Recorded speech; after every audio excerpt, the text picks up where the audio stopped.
Check, check.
Mic check, audio test.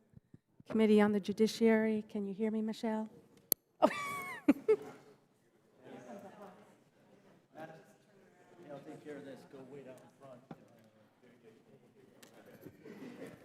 Test two, test two. Michelle, can you hear me? 1, 2, 3, 4.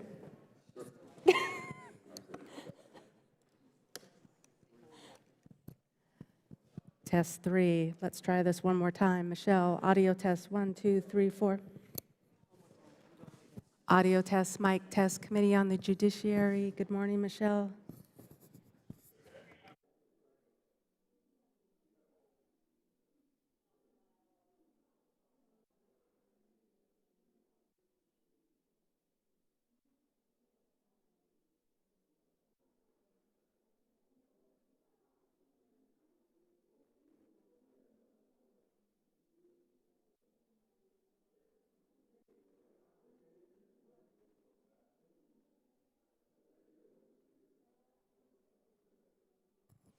Sound check for the court reporter. Mic check, 1, 2, 3, 4.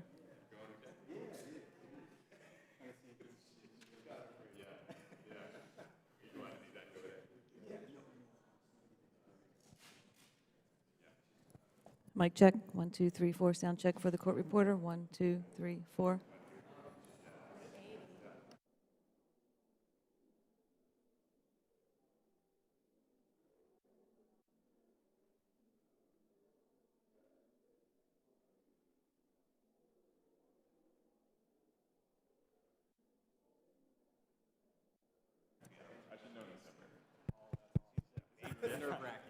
Test 1, 2, 3, 4, 5.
Good morning. The Judiciary Committee will come to order, and without objection, the chair is authorized to declare a recess of the committee at any time. We will welcome everyone to this morning's hearing on oversight of the Federal Bureau of Investigation. Before I begin this hearing, I want to take a few minutes to recognize the Chief Counsel of the Subcommittee on Crime, Terrorism, Homeland Security, and Investigations, Caroline Lynch. After 15 years working on Capitol Hill, Caroline has decided to move back to her home state of Arizona to be close to her family and to pursue the next steps in her career. Needless to say, we are very sad to see Caroline go.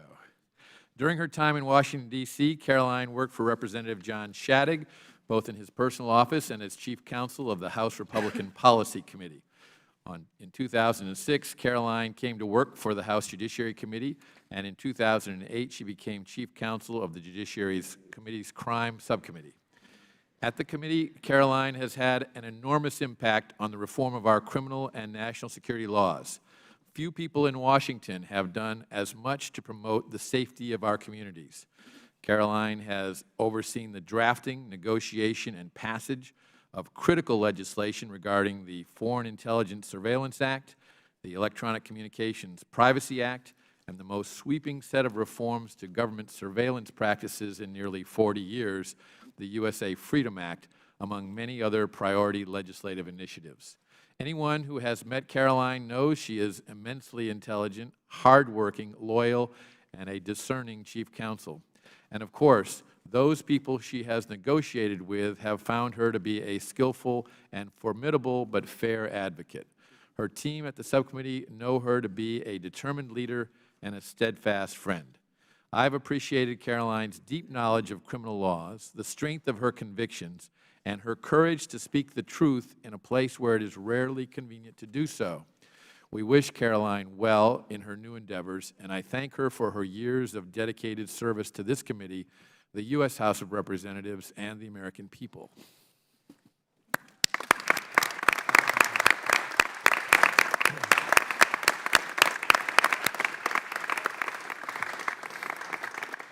And I know the ranking member, Mr. Conyers, would like to say a few words as well. Thank you very much, Chairman Goodlatte.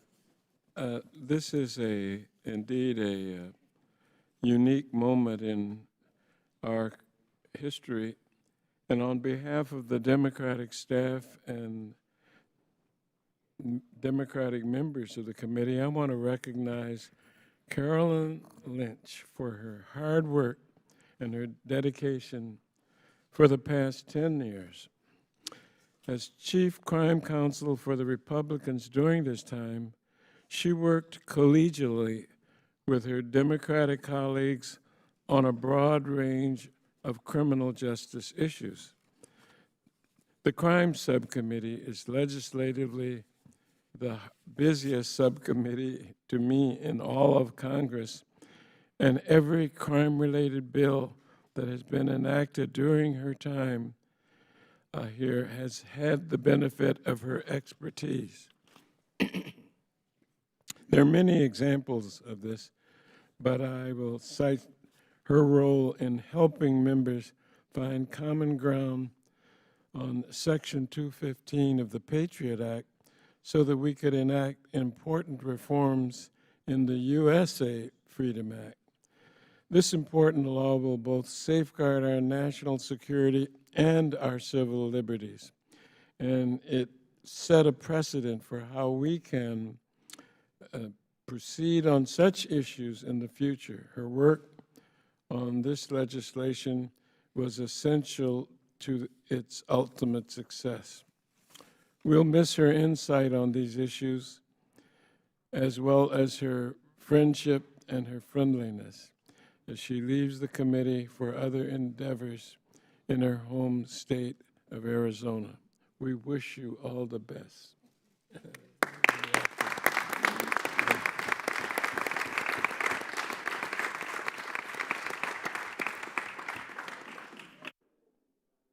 I think you would agree with me in saying that while her work is not quite done today and the rest of the week, She has also been very critical to the bipartisan work that we have been doing here the past few years, culminating in 11 bills so far passing out of this committee dealing with criminal justice reform, and we thank you for the contribution you made for that, and that work has been indeed very bipartisan. So we thank you all. We now welcome Director Comey to your fourth appearance before the House Judiciary Committee since your confirmation as the 7th Director of the FBI. Needless to say, the past year since our last oversight hearing has been challenging for the FBI on a number of fronts that we hope to review with you today. I want to begin by commending the men and women of the FBI and the NYPD and the New Jersey Police Departments for their swift action in identifying and apprehending Ahmad Khan Rahami, whose cold and cowardly acts of terrorism last week injured 29 American citizens. This was the latest in a string of attacks stretching back to the 2013 Boston Marathon bombing and continuing through the terror attacks in San Bernardino, Orlando, and Minneapolis. They all share one common thread, namely radical Islam. This administration, however, including the FBI, has coined this cancer with the euphemism of countering violent extremism. If the FBI and the rest of our national security apparatus continues its myopia about focusing on ethereal issues of extremism, their mission to protect the American people will always be one of following up on terrorism's aftermath. I look forward to hearing from you about how the FBI is working to proactively combat radical Islamic terrorism and put an end to this string of violence. While terrorism is a malignancy which must be purged, other events at home have called into question the confidence that Americans have historically held in a blind and impartial justice system. Former Secretary of State Hillary Clinton and the FBI's investigation into her seemingly criminal conduct is a case in point. It seems clear that former Secretary of State Hillary Clinton committed multiple felonies involving the passing of classified information through her private email server. The FBI, however, declined to refer the case for prosecution on some very questionable bases. This past Friday afternoon, the FBI released additional investigative documents from the Clinton investigation, which demonstrate, among other things, that more than 100 of the emails on Secretary Clinton's private server contained classified information and that emails required to be preserved under Federal law were in fact destroyed. Even more alarming, we have recently learned that President Obama used a pseudonym to communicate with Secretary Clinton on her email server. Why is this relevant? As Secretary Clinton's top aide, Huma Abedin, claimed, when informed by the FBI of the existence of an email between her boss and the President, how is that not classified? Armed with knowledge of the President's now known to be false claim that he only learned of Clinton's private email account, quote, the same time everybody else learned it through news reports, end quote, did the FBI review why the President was also sending classified information over unsecure means. In effect, this President and the former Secretary of State improperly transmitted communications through non-secure channels, placing our nation's secrets in harm's way.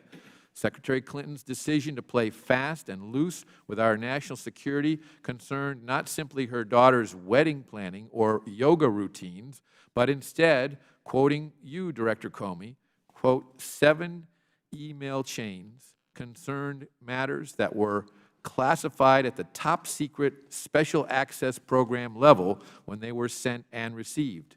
Top secret special access programs contain some of the most sensitive, secret information maintained by our government. This is a truly remarkable fact.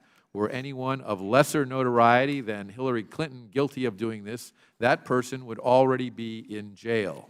For Americans unsure what a Special Access Program, or SAP, is, it is the kind of information that a war planner would use to defeat an enemy, or even clandestine intelligence operations.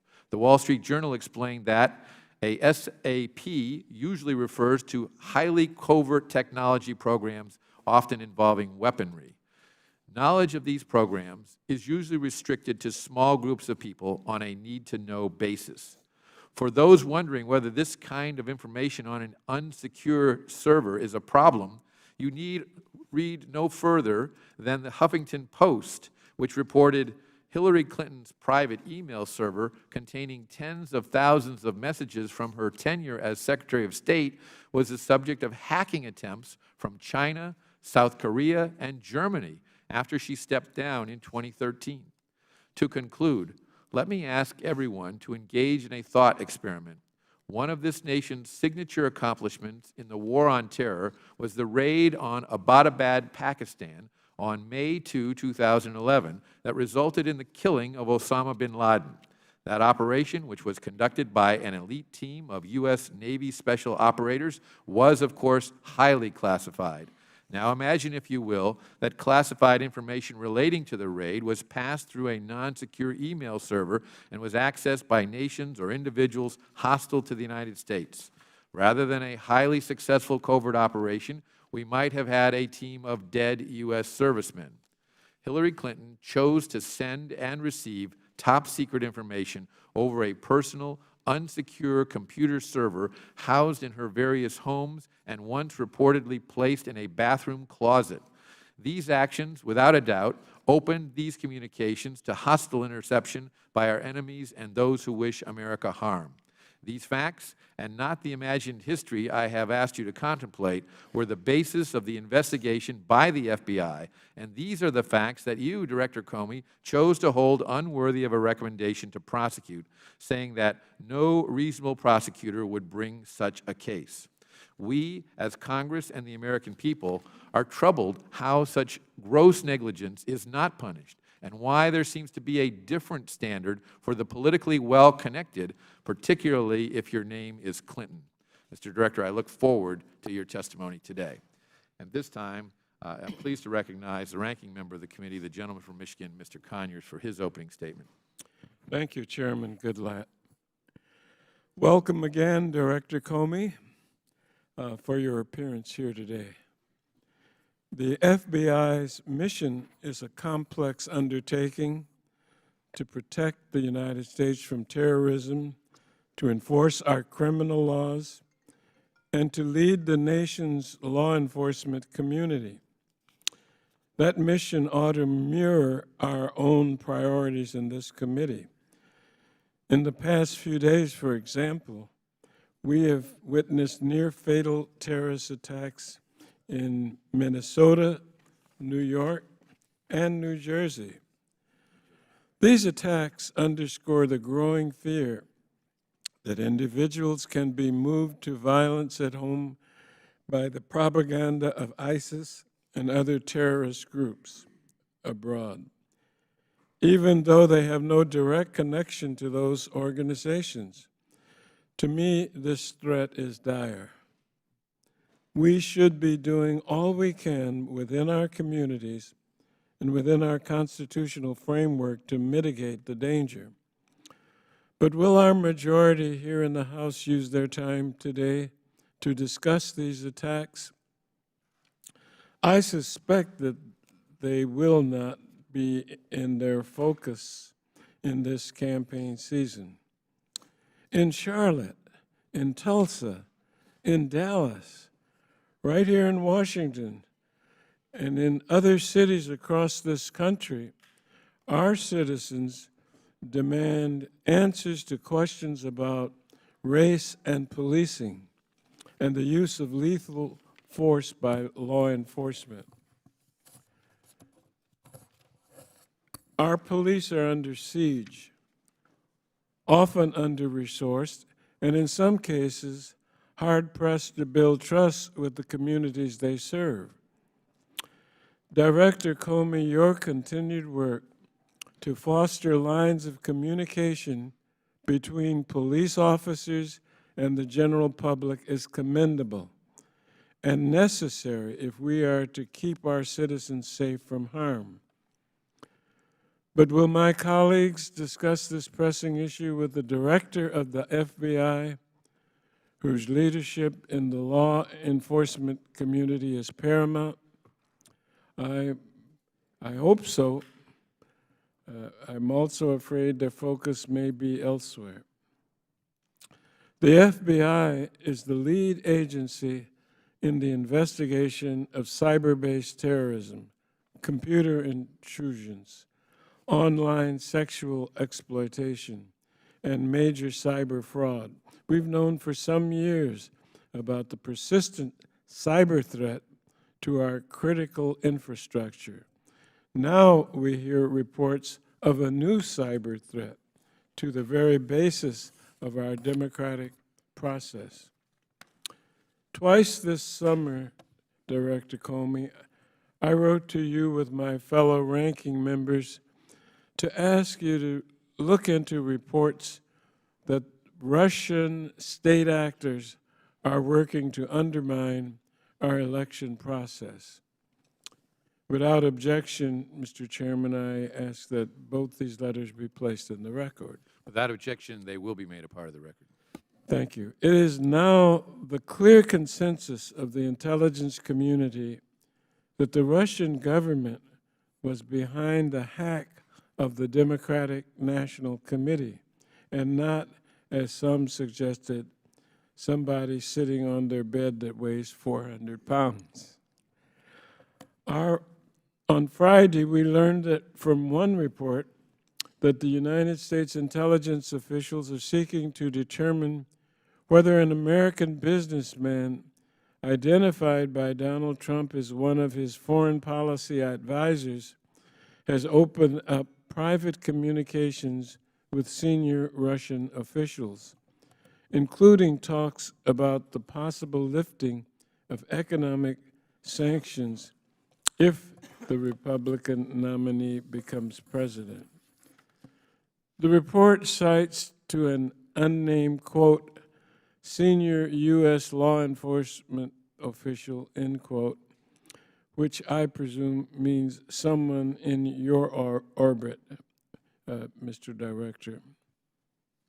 Without objection, I ask that this article, Mr. Chairman, be placed into the record as well. Without objection, it will be made a part of the record. Thank you. Let me be clear.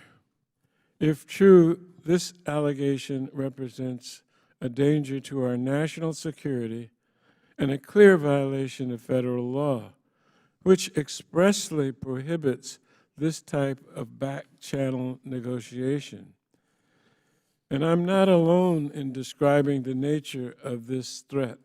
Speaker Ryan himself has said that Russia is a global menace led by a devious thug. Putin should stay out of this election, end quotation. But will our majority join us and press you on this problem today, Director Comey? Instead, I believe that the focus of this hearing will be more of the same, an attack on you and your team at the Department of Justice for declining to recommend criminal charges against Secretary Hillary Clinton. In recent weeks, this line of attack has been remarkable only for its lack of substance. Your critics dwell in character assassination and procedural minutiae, like the proper scope of immunity agreements and your decision to protect the identities of individuals wholly unrelated to the investigation. They want to investigate the investigation, Director Comey, and I consider that an unfortunate waste of this committee's time. With so many actual problems confronting this nation, and so many of those challenges within your jurisdiction and ours, you would think my colleagues would set their priorities differently. I hope that they do, and they listen to our conversation today. I thank the chairman, and I yield back. Thank you, Mr. Conyers, and without objection, all other members' opening statements will be made a part of the record. We welcome our distinguished witness, and if you would please rise, I'll begin by swearing you in. Do you solemnly swear that the testimony that you are about to give will be the truth, the whole truth, and nothing but the truth, so help you God? Thank you. Let the record reflect that the witness answered in the affirmative. FBI Director James Comey is a graduate of the College of William and Mary and the University of Chicago Law School. Following law school, Director Comey served as an assistant United States attorney for both the Southern District of New York and the Eastern District of Virginia. He returned to New York to become the U.S. Attorney for the Southern District of New York, and in 2003, he served as the Deputy Attorney General at the Department of Justice. Director Comey, we look forward to your testimony. Your written statement will be entered into the record in its entirety, and we ask that you summarize your testimony in 5 minutes. You may begin. Welcome. Thank you, Mr. Chairman, Mr. Conyers, members of the Judiciary Committee. It's good to be back before you.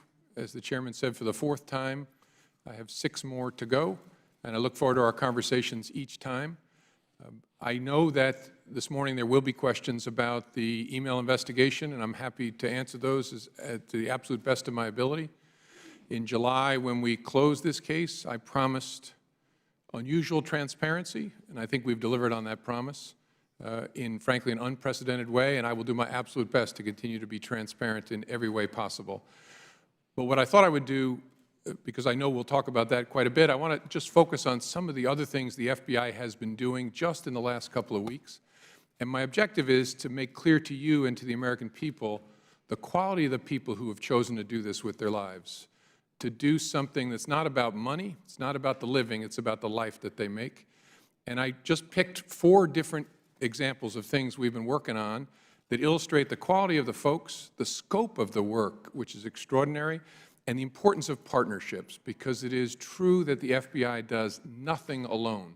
So just to tick off 4 from 4 different parts of our organization, obviously, as the Chair and Mr. Conyers both mentioned, in the last couple of weeks, our folks in the New York area have been working in an extraordinary way with their partners at federal, state, and local organizations of all kinds to bring to justice very quickly the bomber in New Jersey and New York attacks. That work was done in a way, frankly, that would have been hard to imagine 15 years ago in a time of turf battles and worries about my jurisdiction, your jurisdiction. They showed you how it should be done, how it must be done, and I think we should all be very proud of them. Second, within the last week, a hacker from Kosovo who worked for the so-called Islamic State in hacking in and taking the identities and personal information of American military employees and then giving it to the Islamic State so they could target these people, was sentenced to 20 years in jail for that hacking. His name is Ardit Farizi. Our great folks, together with lots of partners around the world, found this Kosovar in Malaysia, and our Malaysian partners arrested him, brought him back to Virginia, where he was just sentenced to 20 years for his hacking on behalf of the Islamic State. Terrific work by our cyber investigators. And obviously, as you know, we are doing an awful lot of work through our counterintelligence investigators to understand just what mischief is Russia up to in connection with our election. That is work that goes on all day, every day, about which I'm limited in terms of answering questions. But I wanted you to know that's a part of our work we don't talk about an awful lot, but it's at the core of the FBI. And the last one I want to mention is 2 weeks ago, a 6-year-old girl was kidnapped off her front lawn in eastern North Carolina in a stranger kidnapping. And all of law enforcement in North Carolina surged on that case. We rolled our Child Abduction Rapid Deployment Team, which is a capability we've built around the country to help in just these kinds of situations. These are agents and analysts who are expert at doing what has to be done in that golden 24 hours you have to try and save a child. And so we rolled those resources. We work with our partners at state and local levels in North Carolina. And overnight, we found that little girl. We found that little girl chained by her neck to a tree in the woods, alive, thank God, and she was rescued. The picture that they showed me that morning of that little girl with wide eyes and her long hair around her shoulders, but still a thick chain around her neck connecting her to that tree, is one I will never be able to get out of my own head, because it's both terrible and wonderful. It's terrible because of what happened to this little girl. It's wonderful because together we found her and saved her. So I called the sheriff in North Carolina. I called our key team members who had worked on that to thank them. And they told me that they were relieved and exhausted, and that they are all hardened investigators, but they stood that early morning in the command center and cried together, because it almost never ends this way. So I said to the sheriff and to our people, I wish we didn't live in a world where little girls were kidnapped off of their front lawns, where we had to do this kind of work. But unfortunately, we live in that world. And because we do, I am so glad that those people and the rest of the people that work for the FBI are in that world, because we are safer, we're better, because they've chosen to do this with their lives. The best part of my job is the people I get to watch, to see their work, to admire their work, to support their work in any way that I can. They are doing extraordinary work for the American people across an incredible array of responsibilities. I know you know that, and we're very grateful for the support you give to the men and women of the FBI. And I look forward to our conversation about their work, Mr. Chairman. Thank you. Thank you, Director Comey. We'll now begin questioning under the 5-minute rule, and I'll begin by recognizing myself. You testified that the FBI did not investigate the veracity of Secretary Clinton's testimony to the Select Benghazi Committee under oath. We referred the matter to the United States Attorney for the District of Columbia. Is the FBI now investigating the veracity of Secretary Clinton's testimony to the Select Benghazi Committee? Thank you, Mr. Chairman. The department has the referral. I think there were 2 separate referrals. Has the referrals. Now it's pending. And so I'm not going to comment on a pending matter at this point. But the matter has been received by the Department of Justice. They have the letters from the committee. And you cannot tell us whether or not you are indeed investigating? I can't. When do you expect that you'll be able to tell us more about this pending matter before the FBI? I don't know, sir. Paul Combetta with Platte River Networks posted to Reddit asking how to strip out a VIP's, very VIP email address from a bunch of archived email, end quote. He went on, quote, "The issue is that these emails involve the private email address of someone you'd recognize, and we're trying to replace it with a placeholder address as to not expose it," end quote. This clearly demonstrates actions taken to destroy evidence by those operating Secretary Clinton's private server and by her staff. Certainly, Combetta did not take it upon himself to destroy evidence, but had been instructed to do so by Secretary Clinton or her staff. So my first question to you is, was the FBI aware of this Reddit post prior to offering Mr. Combetta immunity on May 3, 2016? I'm not sure. I know that our team looked at it. I don't know whether they knew about it before then or not. Isn't this information evidence of obstruction of justice and a violation of Mr. Combetta's immunity deal? Not necessarily, no. Why not? It depends on what his intention was, why he wanted to do it. And I think our team concluded that what he was trying to do was, when they produced emails, not have the actual address, but have some name or placeholder instead of the actual .com address in the from line. Last week, the American people learned that Cheryl Mills, Secretary Clinton's longtime confidant and former State Department Chief of Staff, and Heather Samuelson, counsel to Secretary Clinton in the State Department, were granted immunity for production of their laptops. Why were they not targets of the FBI's criminal investigation? Well, a target is someone on whom you have sufficient evidence to indict. A subject is someone whose conduct at some point during the investigation falls within the scope of the investigation. So certainly with respect to Ms. Mills, at least initially, because she was an email correspondent, she was a subject of the investigation. Did the FBI find classified information on either of their computers? I think there were some emails still on the computer that were recovered that were classified, is my recollection. Isn't that a crime? Is what a crime, sir? Having classified information on computers that are outside of the server system of the Department of State, unsecured. No, it's certainly something, without knowing more, you couldn't conclude whether it was a crime. You'd have to know what were the circumstances, what was the intention around that, but it's certainly something, it's the reason we conducted a year-long investigation to understand where emails had gone on an unclassified system that contained classified information. And what did you determine with regard to the emails found on her computer? I hope I'm getting this right, and my troops will correct me if I'm wrong, but they were duplicates of emails that had been produced because the emails had been used to sort before a production. Now, both Cheryl Mills and Heather Samuelson were granted immunity for production of these computers, these laptops. Why were they then allowed to sit in on the interview with Secretary Clinton? Right. The Department of Justice reached a letter agreement with the two lawyers to give them what's called act of production immunity, meaning nothing that's found on the laptop they turn over will be used against them directly, and which is a fairly normal tool in investigations. They were, Ms. Mills in particular was a member of the Secretary Clinton's legal team, and so Secretary Clinton decides which of her lawyers come to voluntary interviews with the FBI. Is it usual to allow a witness or potential witness in a subsequent prosecution, had one been undertaken, to be present in the room when the FBI interviews another witness and potential target of an investigation? The FBI has no ability to exclude or include any lawyer that a subject being interviewed chooses to have there. Even if the lawyer is a witness in the case, can you cite any other instance in which a witness to a criminal investigation who has already been interviewed by the FBI has been allowed to accompany and serve as legal counsel to the target of that investigation? I can't from personal experience. It wouldn't surprise me if it happened.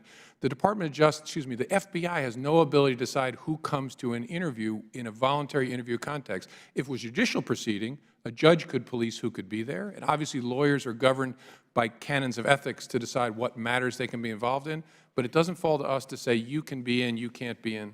But wouldn't you agree that it is a conflict of interest for them to serve as attorneys for Secretary Clinton in this matter, having been interviewed by the FBI as witnesses? That's a question a lawyer has to answer for him or herself. You're a lawyer, Director Comey. What's your opinion of that? Oh, I don't want to offer an opinion on that, but that's something a lawyer has to decide for themselves. I assume with counsel and consulting our canons of ethics, what matters you can be involved in and what you can't. But again, the Bureau's role in conducting a voluntary interview is to interview the subject. Who they bring is up to them. How can you trust the veracity of Secretary Clinton's answers, knowing that witnesses previously interviewed by the FBI were allowed to participate in the interview? We assess the answers based on what's said and all the other evidence we've gathered. In consultation with her, quote, attorneys who are also witnesses to what was previously done earlier and may, in fact, have themselves violated the law for which they requested and were granted immunity. Again, the answer is, the answer is the same. We make the assessment based on what the witness says and the other evidence we've gathered in the case. Who's sitting there, to me, is not particularly germane. Thank you. My time's expired. The chair recognizes the gentleman from Michigan, Mr. Conyers, for his question. Thank you. Thank you so much. Director James Comey, twice this past week, the city of Charlotte, North Carolina, has been shaken by the shooting deaths of black men. It's only one city out of many in this country looking for answers about the use of force by police. We on this committee are looking for answers too. You are a vocal advocate for better collection of information about violent encounters between police and civilians. Has the FBI's ability to collect this information improved in the years since we have last discussed it? And why are these statistics so important to our current discussion on the use of force by police? Thank you, Mr. Conyers. We're having passionate, important conversations in this country about police use of force in connection with encounters with civilians, especially with African Americans. Yes. All of those conversations are uninformed today. They're all driven by anecdote because as a country we simply don't have the information to know, do we have an epidemic of violence directed by law enforcement against black folks? Do we have an epidemic involving brown folks, white folks? We just don't know. And in the absence of that data, we're driven entirely by anecdote, and that's a very bad place to be. I don't know whether there's an epidemic of violence. My instincts tell me there isn't, but I don't know. I can't tell you whether shootings involving people of any different color are up or down or sideways, and nor can anybody else in this country. And so to discuss the most important things that are going on in this country, we need information, and the government should collect it. I can't think of something that's more inherently governmental than the need to use deadly force in an encounter during law enforcement work. And so what's changed in the last year, which is really good news, is that everybody in leadership in law enforcement in the United States has agreed with this, and they've agreed the FBI will build and maintain a database where we collect important information about all such encounters involving the use of deadly force. That will allow us to know what's going on in this country so we can have a thoughtful conversation and resist being ruled by individual anecdotes. That's why it matters so much. We're making progress. We will have this done. I'd like to have it done in the next year. Certainly in the next 2 years, this database will be up and running because everybody gets why it matters so much. Thank you. On August 30th, I wrote to you regarding Donald Trump's extensive connections to the Russian government. The letter cites to a number of troubling reports, some that suggest mere conflicts of interest, others that might suggest evidence of a crime. Last Friday, we read a new report suggesting that Mr. Trump's foreign policy advisor has been meeting with high-ranking sanctioned officials in Moscow to discuss lifting economic sanctions if Mr. Donald Trump becomes president. The same report quotes, quote, a senior United States law enforcement official who says that this relationship is being, quote, actively monitored and investigated, end quotation. Is the FBI investigating the activities of Mr. Trump or any advisor to the Trump campaign with respect to any line of communication between the campaign and the Russian government? I can't say, sir. As I said in response to a different question from the chairman, we don't confirm or deny investigations. Well, more generally then, is it lawful for a private citizen to enter into official government negotiations with a foreign nation? I don't think it's appropriate for me to answer that hypothetical. Well, in my view, our research shows that it is not. The Logan Act, 18 U.S.C. Section 953, prohibits this conduct, in my view. And finally, does Mr. Trump currently receive intelligence briefings from the FBI?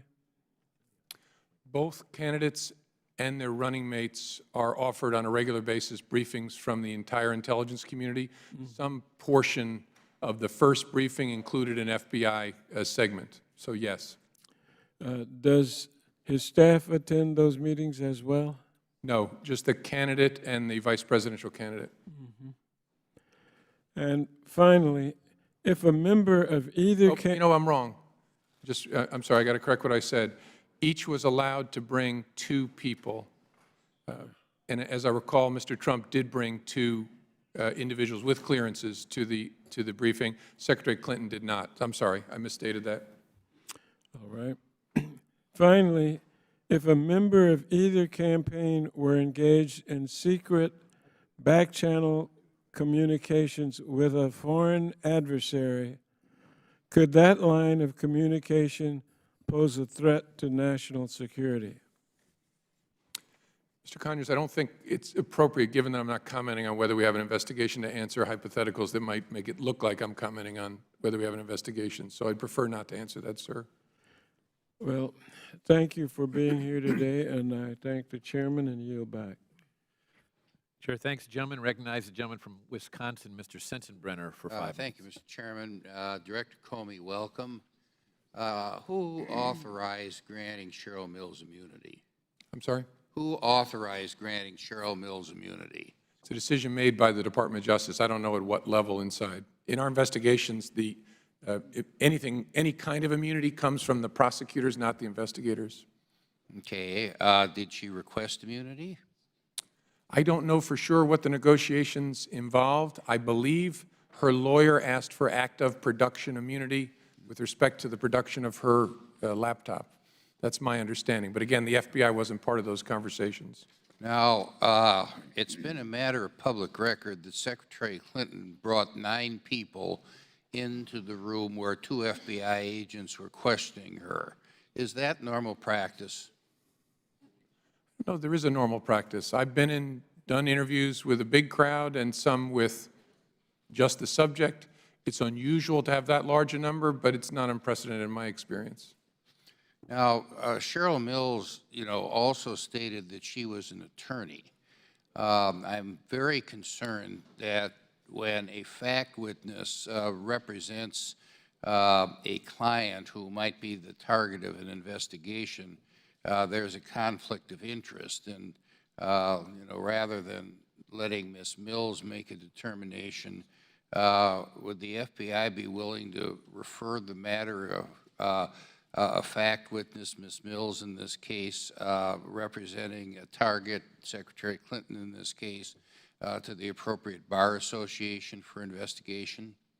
That's not a role for the FBI. We're investigating, even though I happen to be a lawyer, we're not lawyers, we're investigators. Okay. So that's a question for the legal part of the Department of Justice. Okay. Why did Ms. Mills request immunity? Was she hiding something, or was she afraid that something would incriminate her that was on her laptop? I don't know. I'm sure that's a conversation she and her lawyer had, and then her lawyer had with lawyers at the department. I just don't know. Mm-hmm. Well, there was an op-ed by Professor Jonathan Turley that appeared in the media that said that there are a lot of good cases scuttled by granting immunity, and there was lots of immunity that was granted here. Doesn't it concern you as an investigator that your chiefs in the Justice Department decided to become an immunity-producing machine for many people who would have been very key witnesses should there have been a prosecution? I don't think of it that way. It doesn't strike me there was a lot of immunity issued in this case. I know it's a complicated subject, but there's all different kinds of immunity. There's probably 3 different kinds that featured in this case. Fairly typical in a complex white-collar case, especially, as you try and work your way up towards your subject. So my overall reaction is, this looks like ordinary investigative process to me. Well, the target was not an ordinary target. I think we all know that. And since you announced that there would be no prosecution of Secretary Clinton in July, there have been several very material issues that are troubling. And would thus not require a reopening of the investigation to solve those issues? I haven't seen anything that would come near to that kind of situation. Oh. I know there's lots of questions, lots of controversy. I'm very proud of the way this was done. Well, come on now, with all, due respect. Since you made this announcement, there have been many more issues that came out that were not on the table prior to your announcement that the investigation against Secretary Clinton had been dropped. And I think the American public is entitled to answers on this, particularly since we have to know, the extent of the classified information, which ended up being in the private email server. All of us on this committee have got security clearances of some kind or another. And I'm kind of worried that, if I got some classified information and went back to my office and used an unsecured server to send it to somebody who may also have had a classified information, I would be in big trouble, and I should be in big trouble if I did something like that. There seems to be different strokes for different folks on this, and that's what Americans are concerned about, particularly when we're looking to elect someone to the highest office of the land and the leader of the free world. I don't think your answers are satisfactory at all, Mr. Comey.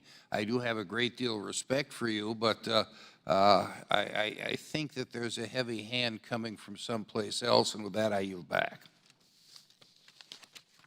Chair thanks the gentleman. Recognize the gentleman from New York, Mr. Nadler, for 5 minutes. Thank you, Mr. Chairman. First, let me express my admiration and thanks to the FBI for the professional manner and excellent work they did in the bombings that occurred in New York about a block out of my district. To apprehend the suspect within, 48 hours and do everything was a very good indication of teamwork and of professionalism, and I congratulate you on that. Secondly, let me say that I think that the mud that is being thrown from the other side of this table here continually only because of the ongoing presidential election, in a case in which the FBI decided there was nothing to prosecute, it's over, and we all know nobody would be even talking about it if if Hillary Clinton weren't a presidential candidate. This is pure political maneuvering. But let me talk about a case that may pose a current national security threat to the United States, and ask you a few questions about that. In his earlier remarks, Mr. Conyers referenced an August 30th letter from the ranking members of a number of House committees. That letter asked whether the FBI was investigating troubling connections between Trump campaign officials and Russian interests, and whether they contributed to the illegal hacking of the Democratic National Committee and the Democratic National Campaign Committee. You're familiar with that letter, I take it? Yes, I'm familiar with the letter. I'd like to ask you a few questions. The letter said this, and I quote, on August 8th, 2016, Roger Stone, a Donald Trump confidant, revealed that he has communicated with WikiLeaks founder Julian Assange about the upcoming release of additional illegally hacked Democratic documents. Mr. Stone made these statements during a Republican campaign event while answering a question about a potential October surprise. Obviously, if someone is stating publicly that he is in direct communication with the organization that obtained these illegally hacked documents, I assume the FBI would want to talk to that person. Has the FBI interviewed Roger Stone about his communications with Julian Assange or his knowledge of how WikiLeaks got these illegally obtained documents? I can't comment on that. Mr. Stone stated that he has knowledge about upcoming leaks of additional illegally hacked documents. Has the FBI asked him about those communications? I also can't comment on that. Because it's an ongoing investigation? I don't want to confirm whether there is or is not an investigation. That's the way I answered Mr. Conyers' questions as well. Director Comey, the FBI acknowledged in public statements and testimony that it was investigating Secretary Clinton's use of a private email server, and that was while the investigation was still ongoing. Now you can't comment on whether there's an investigation. Is there a different standard for Secretary Clinton and Donald Trump? If not, what is the consistent standard? No, our standard is we do not confirm or deny the existence of investigations. There's an exception for that when there is a need for the public to be reassured, when it's obvious, it's apparent given our activities, public activities, that the investigation is ongoing. But our overwhelming rule is we do not comment except in certain exceptional circumstances. Aren't there exceptional circumstances when close officials to a candidate of a major political party for the United States says publicly that he's in communication with foreign officials and anticipates further illegal activity? I don't think so. Mr. Trump's campaign chairman, Paul Manafort, resigned after failing to disclose his role in assisting a pro-Russian party in Ukraine. The Associated Press reported, and I quote, Donald Trump's campaign chairman helped a pro-Russian party in Ukraine secretly route $2.2 million in payments to two prominent Washington lobbying firms in 2012, and did so in a way that effectively obscured the foreign political party's efforts to influence U.S. policy. Has the FBI interviewed Mr. Manafort about his failure to disclose his work for this foreign government as federal law requires? I have to give you the same answer, Mr. Nadler. Has the FBI interviewed Rick Gates, who reportedly still works for the Trump campaign, about his involvement in this scheme? Same answer, sir. Director Comey, after you investigated Secretary Clinton, you made a decision to explain publicly who you interviewed and why. You also disclosed documents, including notes from those interviews. Why shouldn't the American people have the same level of information about your investigation of those associated with Mr. Trump? I'm not confirming that we're investigating people associated with Mr. Trump. In the matter of the email investigation, it was our judgment, my judgment, and the rest of the FBI's judgment that those were exceptional circumstances where the public needed transparency. Okay, my final question is the following. You investigated Secretary Clinton's emails and so forth, everything we've been talking about. You concluded, I believe quite properly, that there was nothing to prosecute. And you announced, in my opinion, quite properly, that you had investigated it and there was nothing there, or there was nothing to prosecute. That was proper. But having announced, when the prosecutorial agency announces that we've investigated so-and-so and we've decided to prosecute because, or we've investigated so-and-so and we've decided not to prosecute because, why is it appropriate for that prosecutorial agency to go further and say, even though we've decided not to prosecute, we still think this person did this, that, or the other thing, and it was proper or improper? Why is it proper for a prosecutorial agency to characterize your opinion of the propriety of the actions of someone whom you have announced that you have decided there's nothing criminal and shouldn't be prosecuted? It's a very hard decision. That's why it's the exception to the rule. You do risk damaging someone who isn't convicted.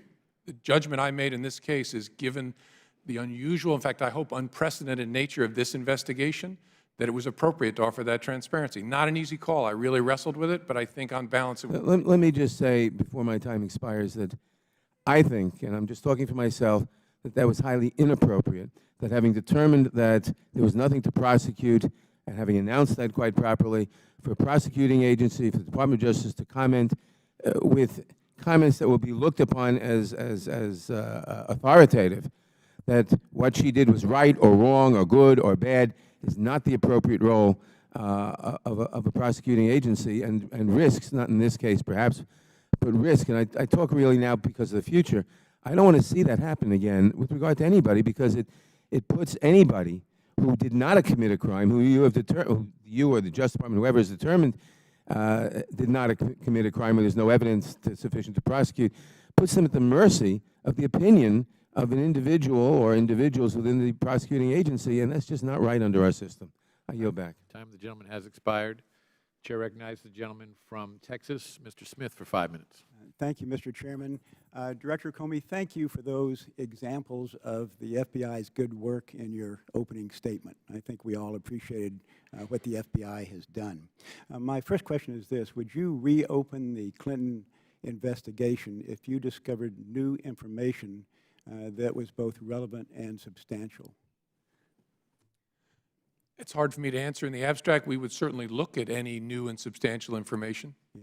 In general, and let's impersonalize it, in general, if you discovered new information that was substantial and relevant, you would reopen an investigation, would you not?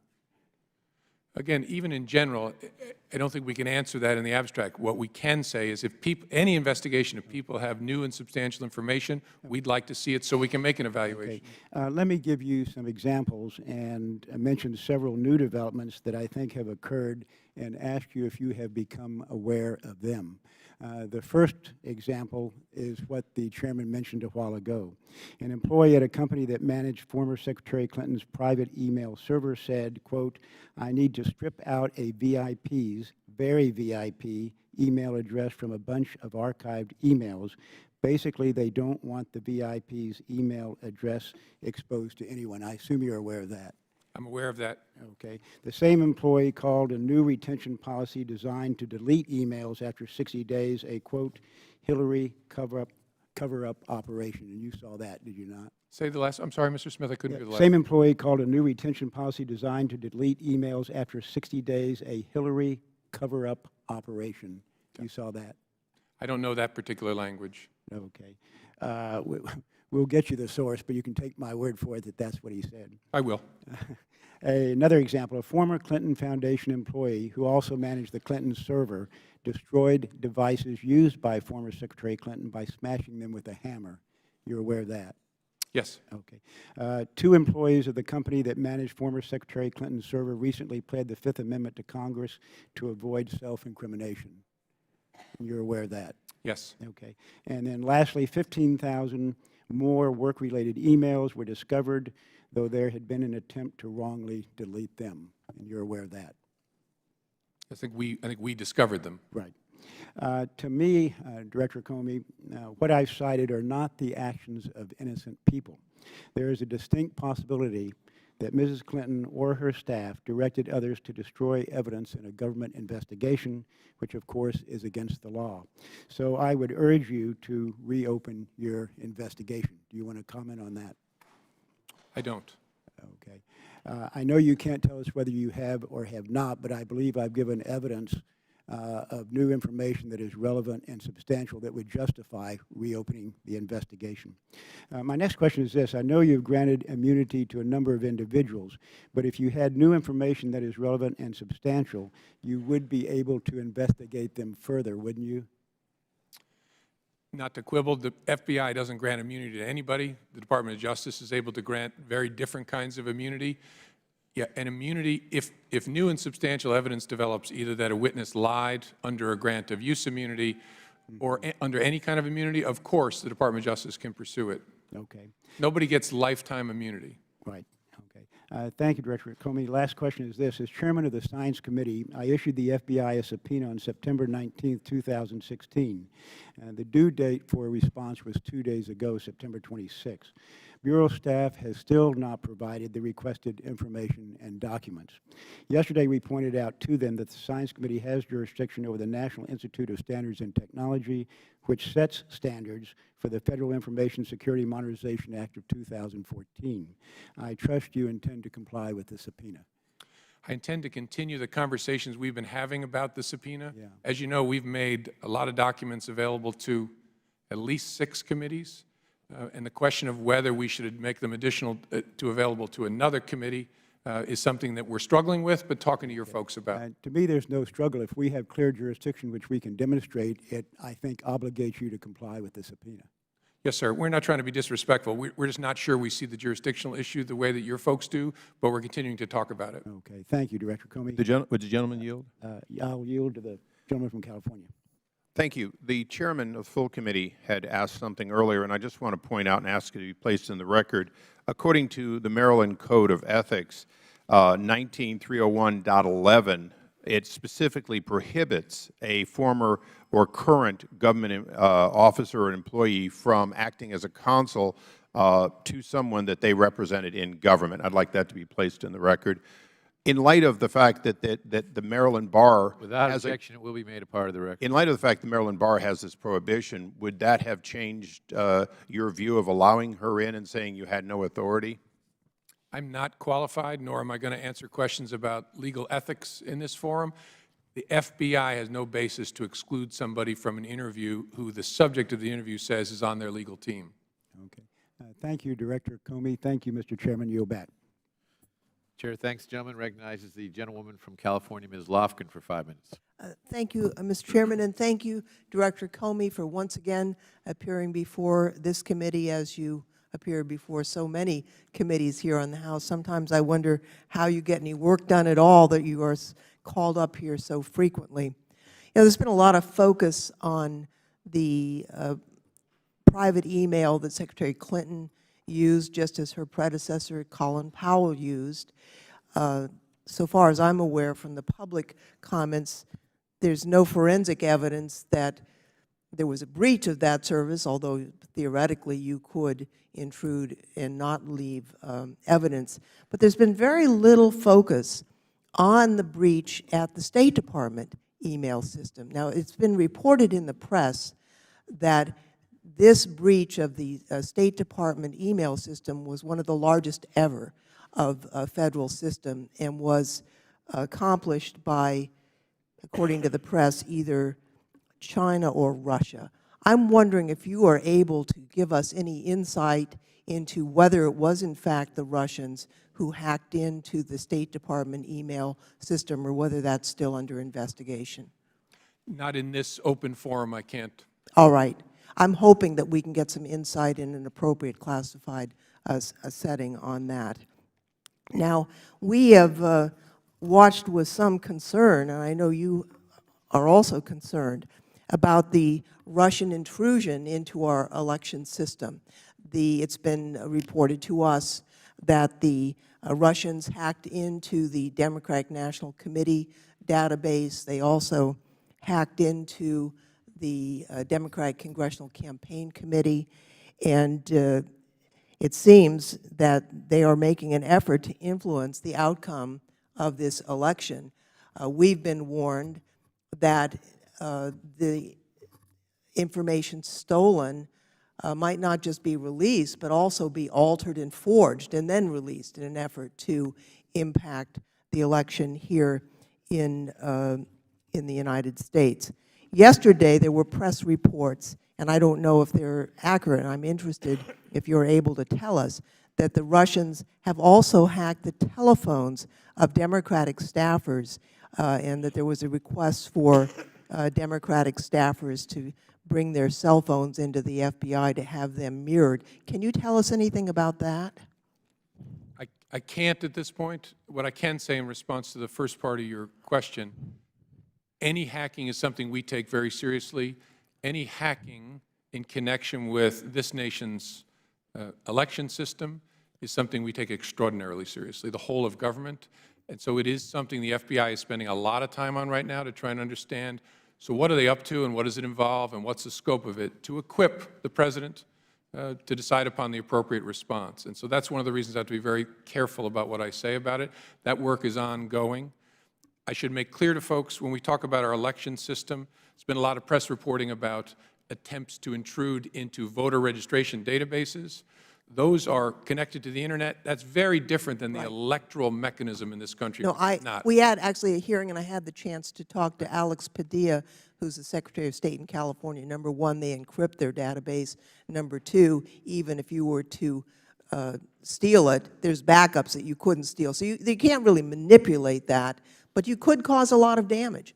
I mean, you could create chaos on Election Day that would, and you could target that chaos to areas of where voters had a tendency to vote for one candidate over another in an attempt to influence the outcome. So it's not a benign situation, certainly, and one that we want to worry about. I want to just quickly touch on a concern I have also on cyber, on Rule 41 and how the FBI is interpreting that. I'm concerned that the change, as understood by the FBI, would allow for one warrant for multiple computers, but would include allowing the FBI to access victims' computers in order to clean them up. The cybersecurity experts that I've been in touch with have raised very strong concerns about that provision, especially using malware's own signaling system to disable the malware. The cyber experts who have talked to me and expressed concern believe that that ultimately could actually trigger attacks. And so I'm wondering if you have any comments on how the FBI intends to use Rule 41 vis-a-vis malware on victims' computers. Thank you. The time of the gentlewoman has expired. The witness will be permitted to answer the question. Thank you, Mr. Chairman. I'm not an expert, but one of the challenges we face, especially in dealing with these huge criminal botnets, which have harvested and connected lots of innocent people's computers, is how do we execute a search warrant to try and figure out where the bad guys are and get them away from those innocent people? And what the challenge we've been facing is to go to every single jurisdiction and get a warrant would take literally years. And so we're trying to figure out, can we use Rule 41 to have one judge issue that order and give us that authority? Mr. Chairman, I know my time has expired. I'd just like to close by expressing the hope that the FBI might seek the guidance of some of the computer experts at our national labs on this very question of triggering malware attacks, and I yield back. Point is well taken. The chair recognizes the gentleman from Ohio, Mr. Shabbat, for 5 minutes. Thank you, Mr. Chairman. Director Comey, Chairman Goodlatte, in his introduction of you, mentioned that you're a graduate of the College of William & Mary, and as you may well know, I'm a graduate of William & Mary as well. Anyway, you may remember that our alma mater is very proud of something called the Honor Code. And I checked out the wording of the Honor Code to make sure that I was correct on it, and I'll tell you exactly what it says. It says, as a member of the William & Mary community, I pledge on my honor not to lie, cheat, or steal, either in my academic or in my personal life, unquote. Well, one of the people whose behavior you investigated, Hillary Clinton, didn't have the good fortune to attend the College of William & Mary, but she did attend Wellesley. And I wondered whether they had an honor code, and I found out, I looked it up, they do, and they did. And here's what it says. As a Wellesley College student, I will act with honesty, integrity, and respect. In making this commitment, I am accountable to the community and dedicate myself to a life of honor, unquote. Let me repeat part of that again. I will act with honesty.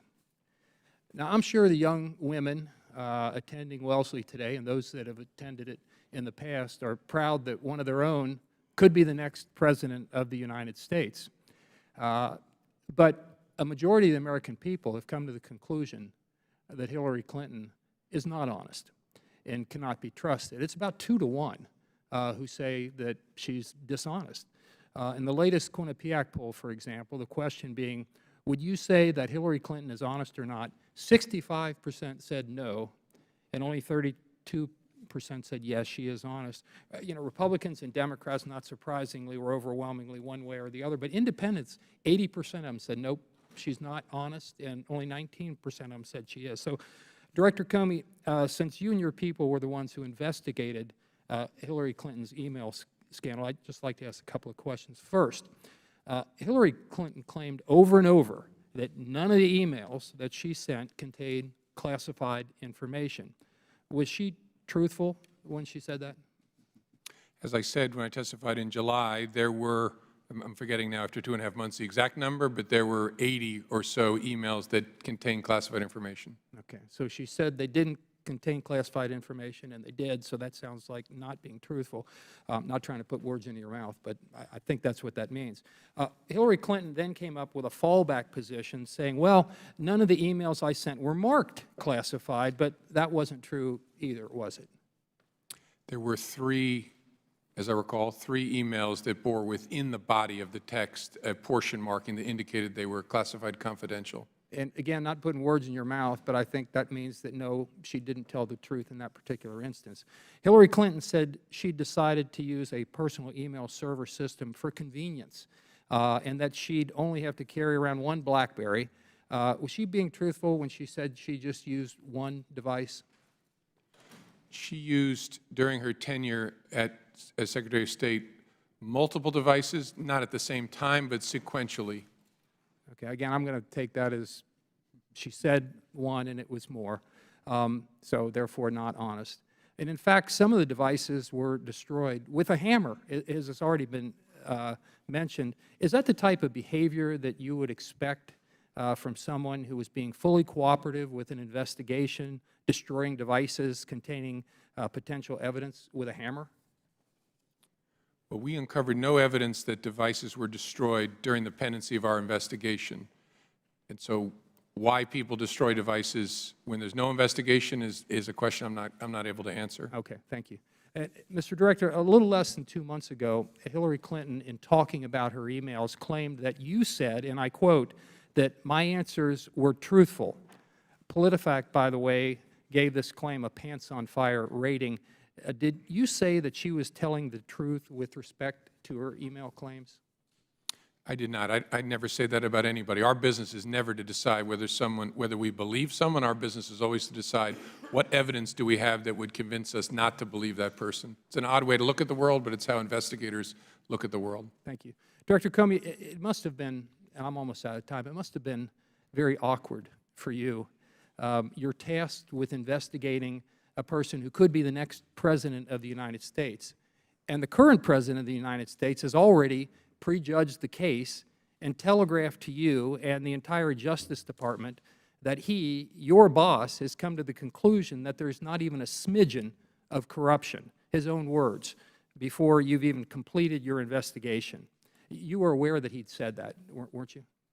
Yes, I saw those reported in the press. Okay, and finally, it just seems to me here that there was clearly a double standard going on. Like, for example, if anybody else had done this, like a soldier or a serviceman who did virtually the same thing, they would have been prosecuted and were, but not Hillary Clinton. And that's a double standard, and that's not the way it's supposed to work in America. And I'm out of time. I yield back, Mr. Chairman. I disagree with that characterization, but The gentleman is permitted to respond. I don't think so. I actually think if we were to recommend she be prosecuted, that would be a double standard, because Mary and Joe at the FBI or some other place, if they did this, would not be prosecuted. They'd be disciplined. They'd be in big trouble in the FBI. If you did this, you would not be prosecuted. That wouldn't be fair. Okay. The time of the gentleman has expired. The chair recognizes the gentlewoman from Texas, Ms. Jackson Lee, for 5 minutes. Chairman, thank you so very much. Many Americans have come to trust Hillary Clinton as a dedicated, committed public servant. But I believe it's important as we address these questions. Let me make 1 or 2 points. My colleagues have already made it, and I look forward maybe to coming back to Washington to dealing with the potential Russian intrusion on the election system. I'm not asking you, Director, at this time. And also the issue of connecting the dots as we deal with terrorism across America. But I do want to acknowledge Eric Williams, an outstanding detailee to this Judiciary Committee. Thank him for his service. And I want to thank the SAC in Houston, Mr. Turner, for helping us in the shooting that occurred in Houston, as you well know, that gave us a great deal of fear and scare just a couple of days ago. But Director Comey, my Republican colleagues have questioned, second-guessed, and attacked you and your team of career FBI agents. They disagree with the results of your investigation. They want you to prosecute or to have the DOJ to prosecute Secretary Clinton regardless of the facts. So they've engaged in an almost daily ritual of holding hearings, desperately trying to tear down your investigation and your recommendation. I believe you testified previously that your recommendation in that case was unanimous, and your investigation was carried out by what you called an all-star team of career agents and prosecutors. Is that right? Yes, these are some of our very best. And sometimes because I'm lucky enough to be the person who represents the FBI, people think it's my conclusion. Sure, it's my conclusion, but I'm reporting what the team thought and their supervisors. As I said, this was, as painful as it is for people sometimes, this was not a close call. Let me continue. You have written that the case itself was not a cliffhanger. Is that right? Correct. Recently, Republicans have attacked the decision to provide limited immunity to individuals during the investigation. For example, when Congressman Shavitz learned about this, he stated, and I quote, "No wonder they couldn't prosecute a case. They were handing out immunity deals like candy." I understand that the FBI does not make the final call on immunity agreements. That was the DOJ. You made that clear. So his statement was just wrong. But did you consult closely with DOJ before these immunity agreements were concluded by having facts? Right. Our job is to tell them what facts we'd like to get access to. The prosecutor's job is to figure out how to do that. And so they negotiate. I think there were 5 limited immunity agreements of different kinds that they negotiated. Did you or anyone at the FBI ever object to these decisions to grant immunity? Did you think they made sense? No, it was fairly ordinary stuff. Was the FBI or DOJ handing out immunity agreements like candy? That's not how I saw it and see it. Congressman Gowdy, a good friend, also objected to granting immunity to Brian Pagliano and Mr. Combetta at Platte River Networks. He quoted, "These are the 2 people that FBI decides to give immunity to, Brian and the guy at Platte River, if it happened. Those are the 2 that you would want to prosecute, so you're giving immunity to the trigger people, and everybody goes free." Do you agree with this assessment? Did the FBI screw up here and let everyone go free because of these limited immunity deals? No, I don't think so. The goal in an investigation like this is to work up. And if people have information that their lawyers are telling you that you're not going to get without some limited form of immunity, and they're lower down, you try to get that information to see if you can make a case against your subjects. Congressman Gowdy also said this about the FBI, and I quote, "I've been underwhelmed by an agency that I once had tremendous respect for." Let me just say, sitting on this Judiciary Committee for many, many years, going through a number of investigations, I've never been proud of an agency that has always been there when vulnerable people are hurting and when there is a need for great work. But my question to you is, what is your response to that, Director Comey? Do you believe these criticisms are fair? I think questions are fair. I think criticism is healthy and fair. I think reasonable people can disagree about whether I should have announced it and how I should have done it. What's not fair is any implication that the Bureau acted in any way other than independently, competently, and honestly here. That's just not true. I knew this was going to be controversial. I knew there'd be all kinds of rocks thrown. But this organization and the people who did this are honest, independent people. We do not carry water for one side or the other. That's hard for people to see because so much of our country, we see things through sides. We are not on anybody's side. This was done exactly the way you would want it to be done. That said, questions are fair. Feedback is fair. Absolutely. But the foot soldiers, we use that term in the civil rights movement, your agents on the ground, you take issue with whether or not they were compromised or they were adhering to somebody else's message. Is that what you're saying? Absolutely. You can call us wrong, but don't call us weasels. We are not weasels. We are honest people, and we did this in that way. Whether you disagree or agree with the result, this was done the way you would want it to be done. You were able to learn that Mr. Pagliano and Mr. Gambetta, you learned what they had to say. And if anyone who provided statements to the FBI had actually provided evidence that Secretary Clinton had committed a crime, would you then have recommended prosecution to the DOJ? Oh, yeah. If the case was there, very aggressively. You sure you wouldn't have been a little nervous about doing so, a little intimidated? No, I really don't care. You don't look like it. You're kind of tall, and that's... I have a 10-year term. That's the beauty of this. Well, there's a lot of challenging things about this job. One of the great things is I have a certain amount of job security. And so, no, either way, we would have done what the facts told us should be done. So are you now second-guessing your decision regarding Hillary Clinton? No. Let me just say in conclusion, the time of the gentleman has expired. Mr. Chairman, I want to thank the director and ask my colleagues to give the respect that this agency in this instance deserves. Thank you so very much for your service. I yield back. Chair thanks the gentleman. Recognizes the gentleman from California, Mr. Issa, for 5 minutes. Thank you, Mr. Chairman. Director, I've got a lot of concerns, but one of them refers to Reddit. At the time that the Department of Justice, at your behest or your involvement, gave Paul Gambetta immunity, did you do so knowing about all of the posts he had on Reddit and capturing all of those posts and correspondence where he was asking how to wipe or completely erase on behalf of a VVIP, so to speak? I'm not sure sitting here. My recollection is, and I'll check this and fix it if I'm wrong, that we had some awareness of the Reddit posts. I don't know whether our folks had read them all or not. We had a pretty good understanding of what we thought he had done, but that's my best recollection. Okay. In the last week, en masse, he's been deleting them from Reddit posts. Is that consistent with preserving evidence?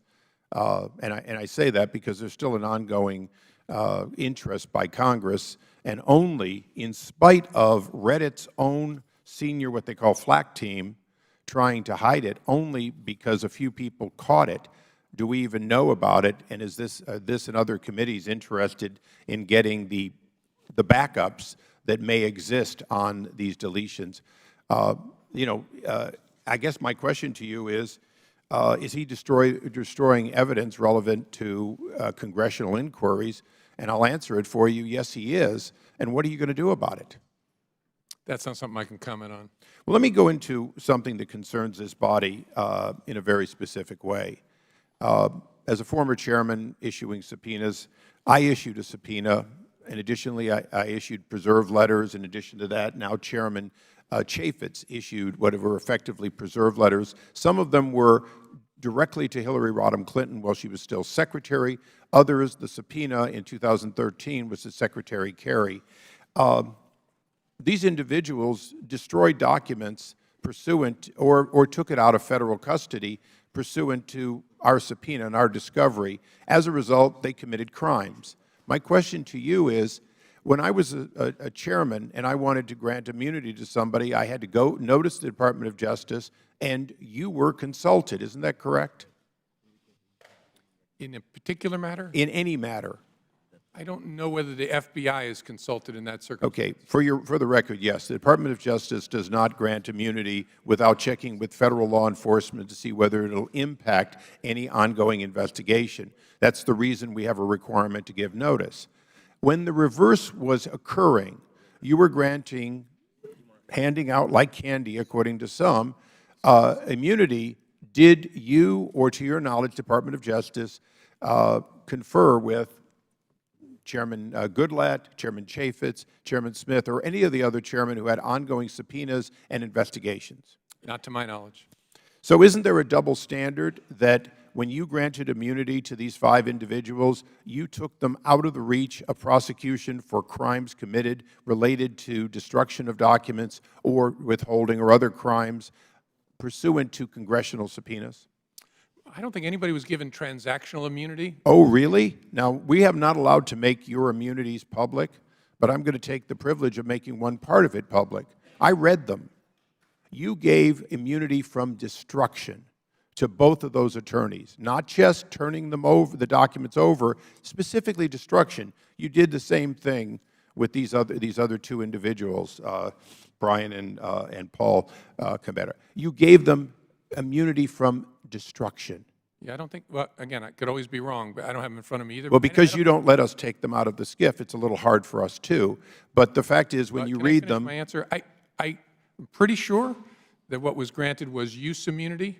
In the case of those two people, coextensive with 18 U.S.C. 6001, which means no statement you make can be used against you directly or indirectly. Transactional immunity is sometimes given also by prosecutors, says you will not be prosecuted in any event for this set of facts. I don't think there was any transactional immunity. well, when I read for both of the attorneys that immunity was granted, it's in both cases said destruction, in addition to the turning over. Why was that? Why would you believe that was necessary, or do you believe that would be necessary? You wanted the document, you wanted the physical evidence. Why did you have to give them immunity from destruction of materials? And because my time is expiring, when you look into it and hopefully get back to this committee, I'd like to know, does that immunity apply only to destruction on the computers delivered, so that other destructions by Cheryl Mills could still be prosecuted? Yeah, again, my recollection is no transactional immunity was given. A protection of statements was given to the Cabetta guy and Mr. Pagliano. Thank you, Mr. Chairman. Chair, thanks, gentlemen. Recognize the gentleman from Tennessee, Mr. Cohen. Mr. Chairman, I would ask unanimous consent quickly that a group of documents be included, and I'll summarize them. They're basically the letters and subpoenas that led up to the destruction of documents that were previously held for preservation. Additionally, the blog post from Reddit, if those could all be placed to the record. Without objection, they will be made a part of the record. Thank you, Mr. Chairman. Tennessee is recognized. Thank you, sir. Director Comey, would you consider the FBI's most important job presently fighting terrorism and threats to the homeland? Yes, that's our top priority. How much time do you think the FBI and you have spent responding to congressional inquiries and on this particular email investigation?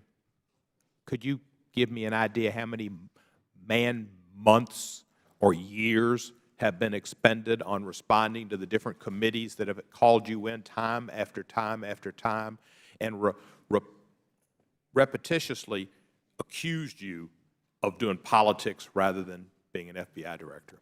I can't. I don't have any sense. Would it be months of cumulative man-hours, or would it be years of cumulative man-hours?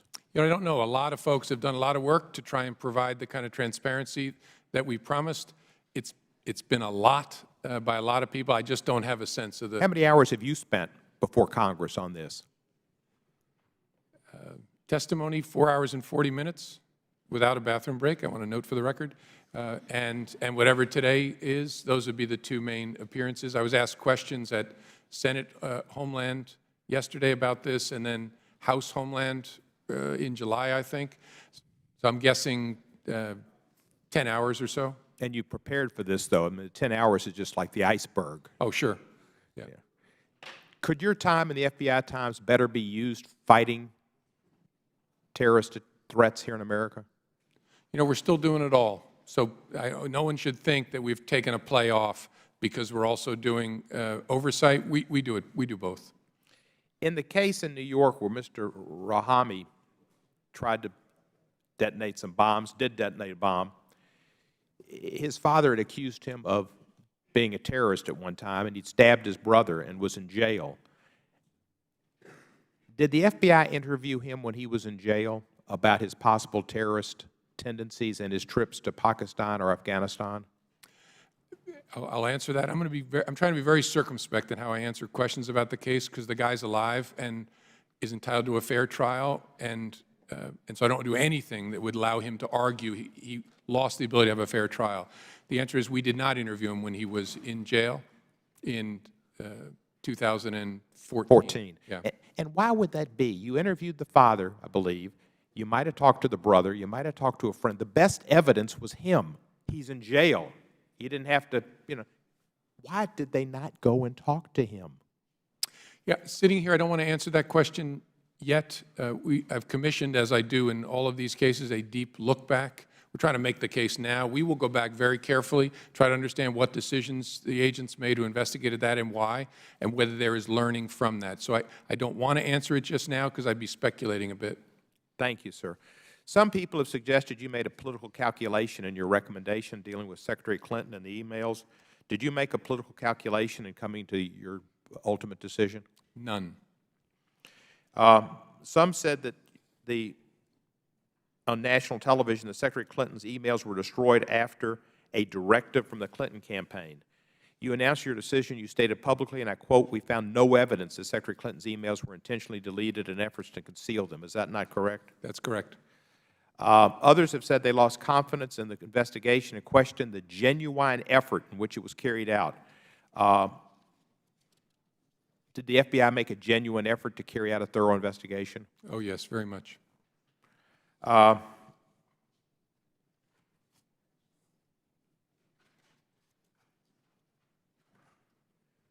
did you take some hits from the position you took when you announced your decision? A few, yeah. Difficult. Difficult, but I just thought it was the right thing to do. I'm not loving this, but I think it's important that I come and answer questions about it. As long as people have questions, I will try to answer them. You're not loving this. Do you need a bathroom break? No, I'm good. Setting a record? I'll let you know at 4:40. Thank you, sir. And FBI buildings, we know what they shouldn't be named, and you know my position on that, and I hope you keep that well in mind. You're a credit to the FBI, you're a credit to government service, and to your alma mater. And I yield back the balance of my time. Chair thanks the gentleman and recognize the gentleman from Iowa, Mr. King, for 5 minutes. Thank you, Mr. Chairman. I thank you, Director, for your testimony here before this committee. Again, listening in the exchange between yourself and Mr. Ice, I'd just like to confirm that you were confirming that Mr. Combetta made the Reddit posts. Well, I'm confirming it. I think he did, is my understanding. But yeah, that's my understanding. I think he did. I haven't dug into that myself. I've been focused on a lot of other stuff, as we've talked about, but I think that's right. I certainly can accept that, and I'd like to just go back to the interview with Hillary Clinton and how that all came about on that July 2nd date. But first, I'm looking at the dates of the conditional immunity documents that I've reviewed, and I see that Mr. Pagliano had one dated December 22nd and another one dated December 28th. Can you tell me what brought about that second agreement, why the first one wasn't adequate, and if there was an interview with Mr. Pagliano in between those dates of December 22nd and 28th of 2015? I think what it is, and Mr. Gowdy and Mr. Marino will recognize this term, the first one is what we call a Queen for a Day agreement, which was to govern an interview, so limited use immunity for an interview.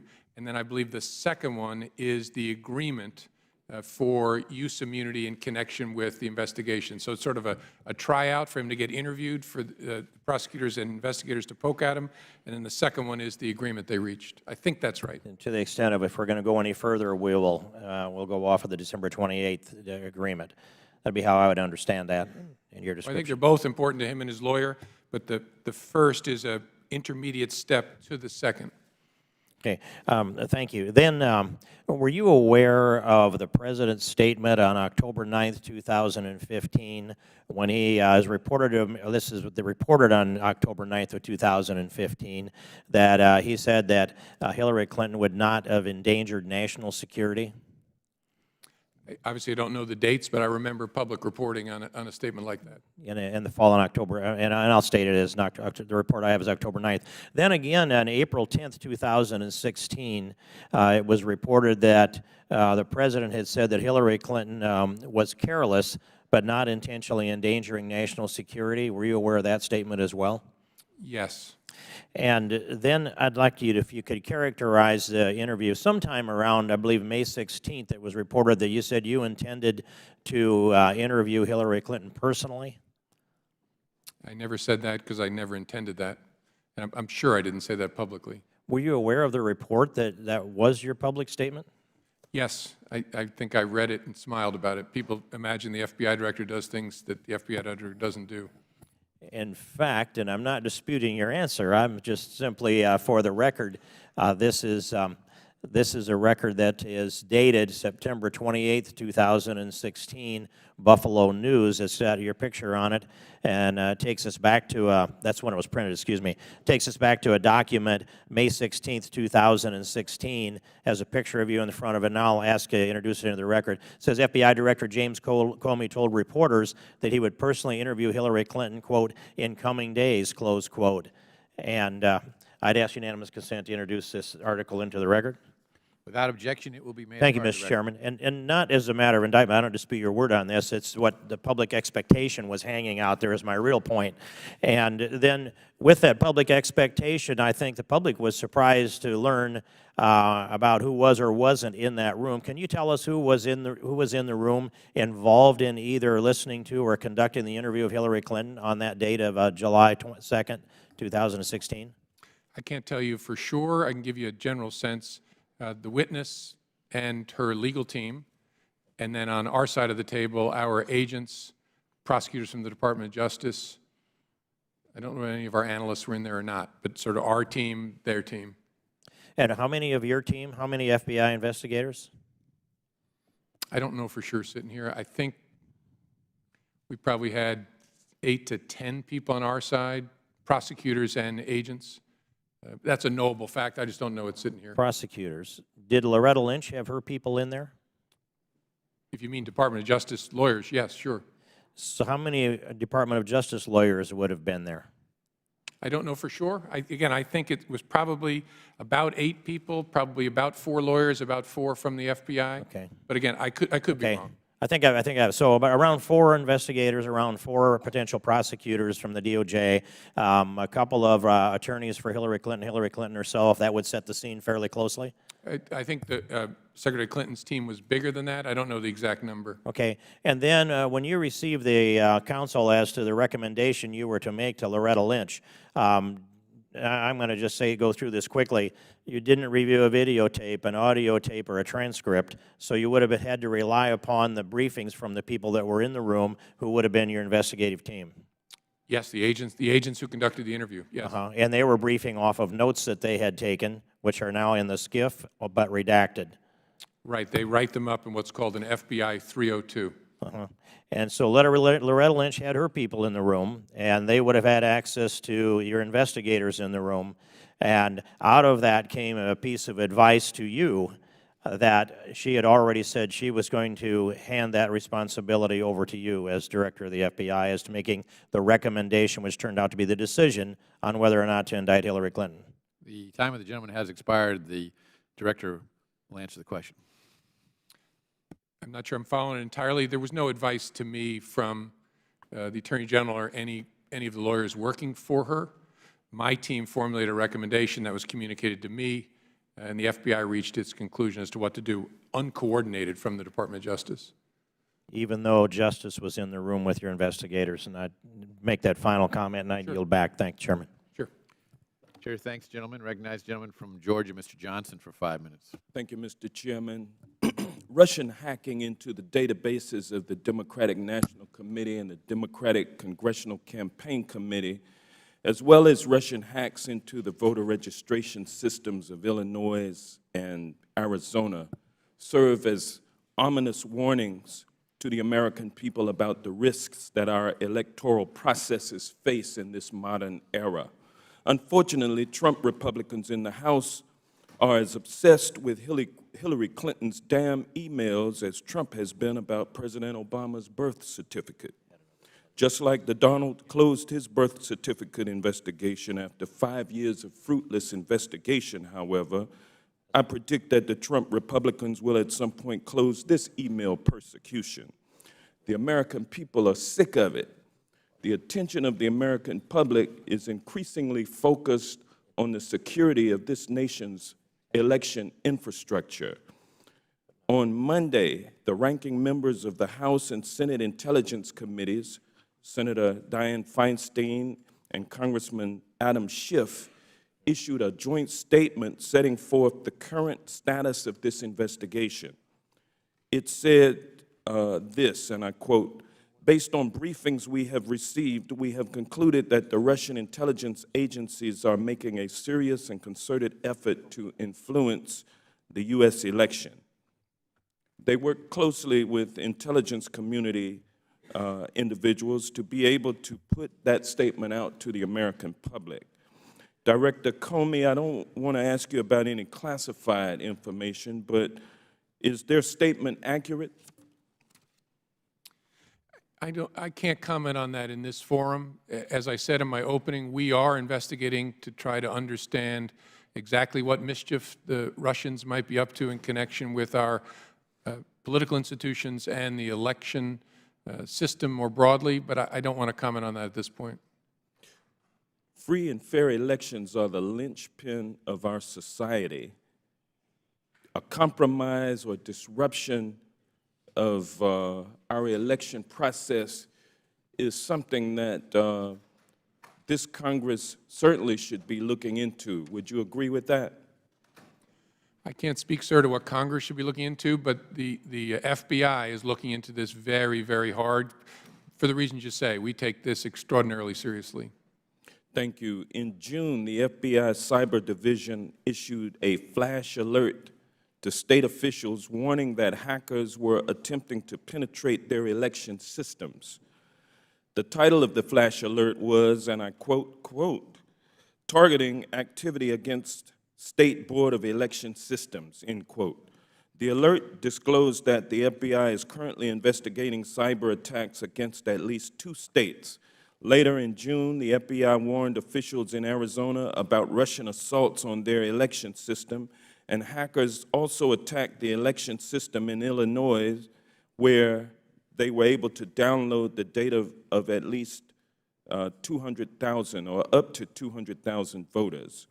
In August, the Department of Homeland Security convened a conference call warning state election officials and offering to provide federal cybersecurity experts to help scan for vulnerabilities. And yesterday it was announced that at least 18 states have already requested election cybersecurity help to defend their election systems. Director Comey, since these flash alerts and warnings went out over this summer, I'd appreciate you letting us know whether or not there have been any additional attacks on state operations or databases since June. There have been a variety of scanning activities, which is a preamble for potential intrusion activities, as well as some attempted intrusions at voter registration databases beyond those we knew about in July and August. We are urging the states just to make sure that their deadbolts are thrown and their locks are on, and to get the best information they can from DHS, just to make sure their systems are secure. And again, these are the voter registration systems.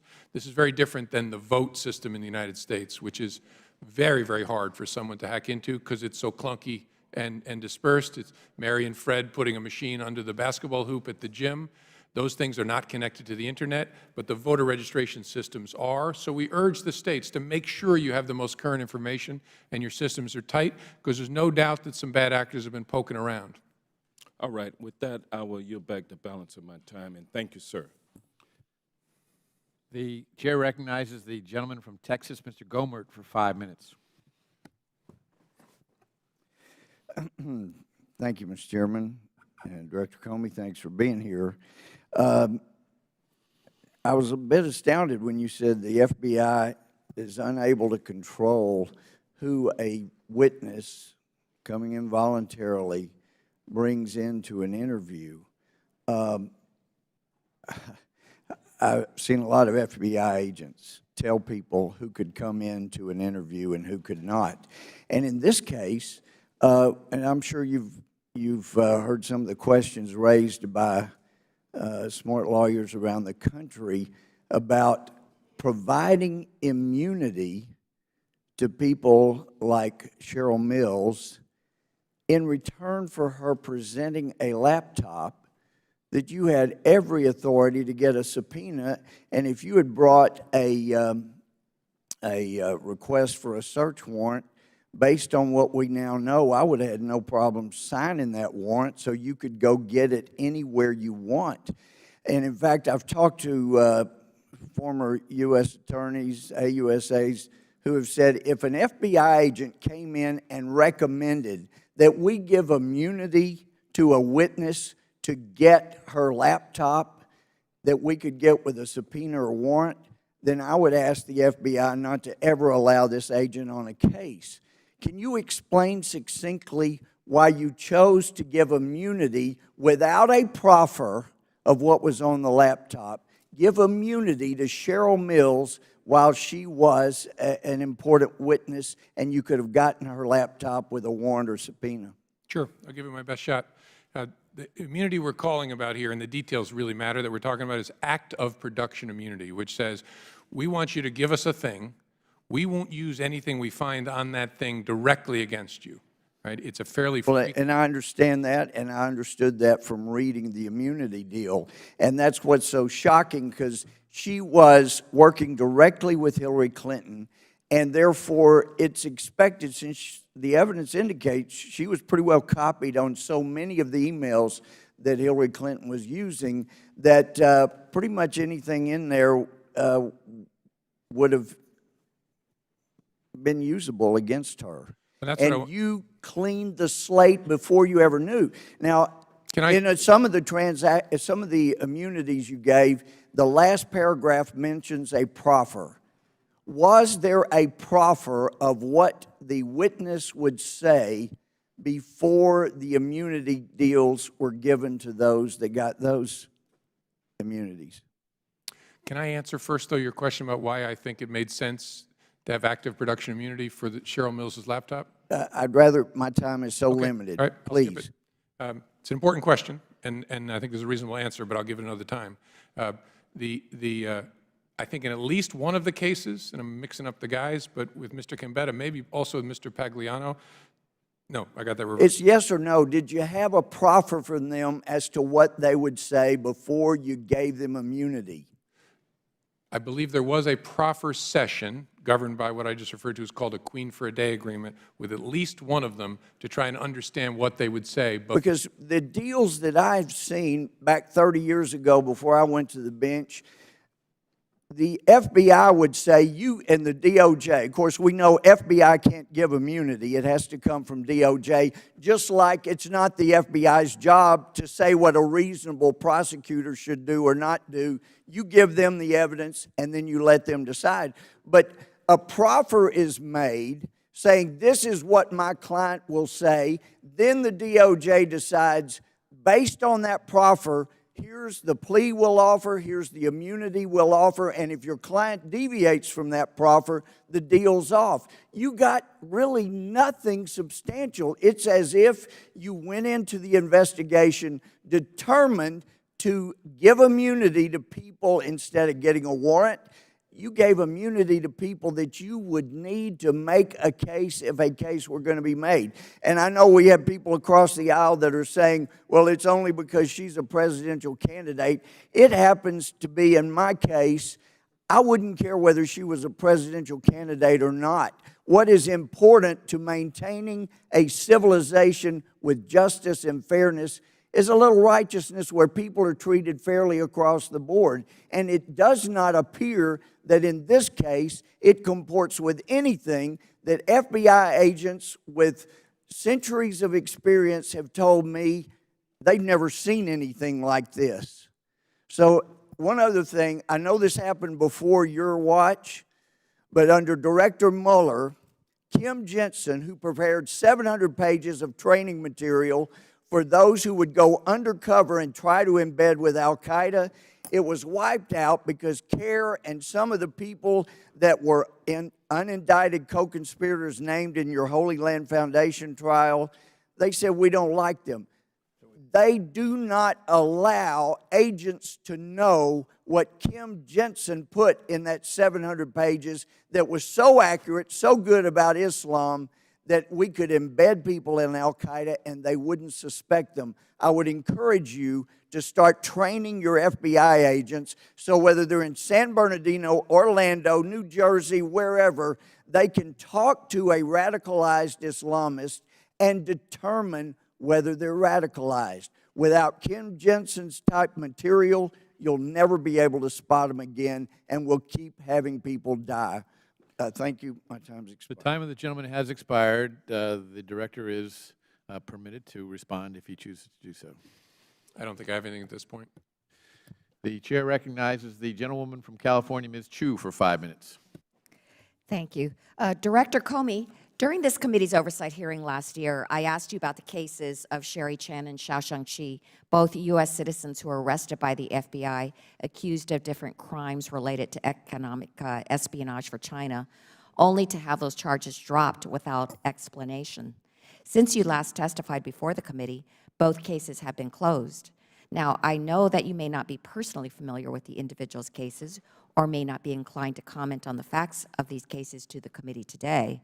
However, would you be willing to provide a written explanation or possibly a summary of the investigations to clarify how and why the FBI handled the cases the way they did? I don't want to commit to that sitting here. We would certainly consider what we can supply consistent with things like the Privacy Act, but we'll certainly consider it. I'm familiar with the case. I remember your questions about it last year, and so we'll take a look at what we can share with you. We can't obviously do it in an open forum in any event. I understand that, but I appreciate the consideration. Now I'd like to address a different topic. Director Comey, your agency recently introduced an online initiative aimed at promoting education and awareness about violent extremism called Don't Be a Puppet. This program was designed to serve as a tool for teachers and students to prevent young people from being drawn toward violent extremism. However, national education groups, faith groups, and community organizations have raised serious concerns about the way in which the program presents the problem of violent extremism.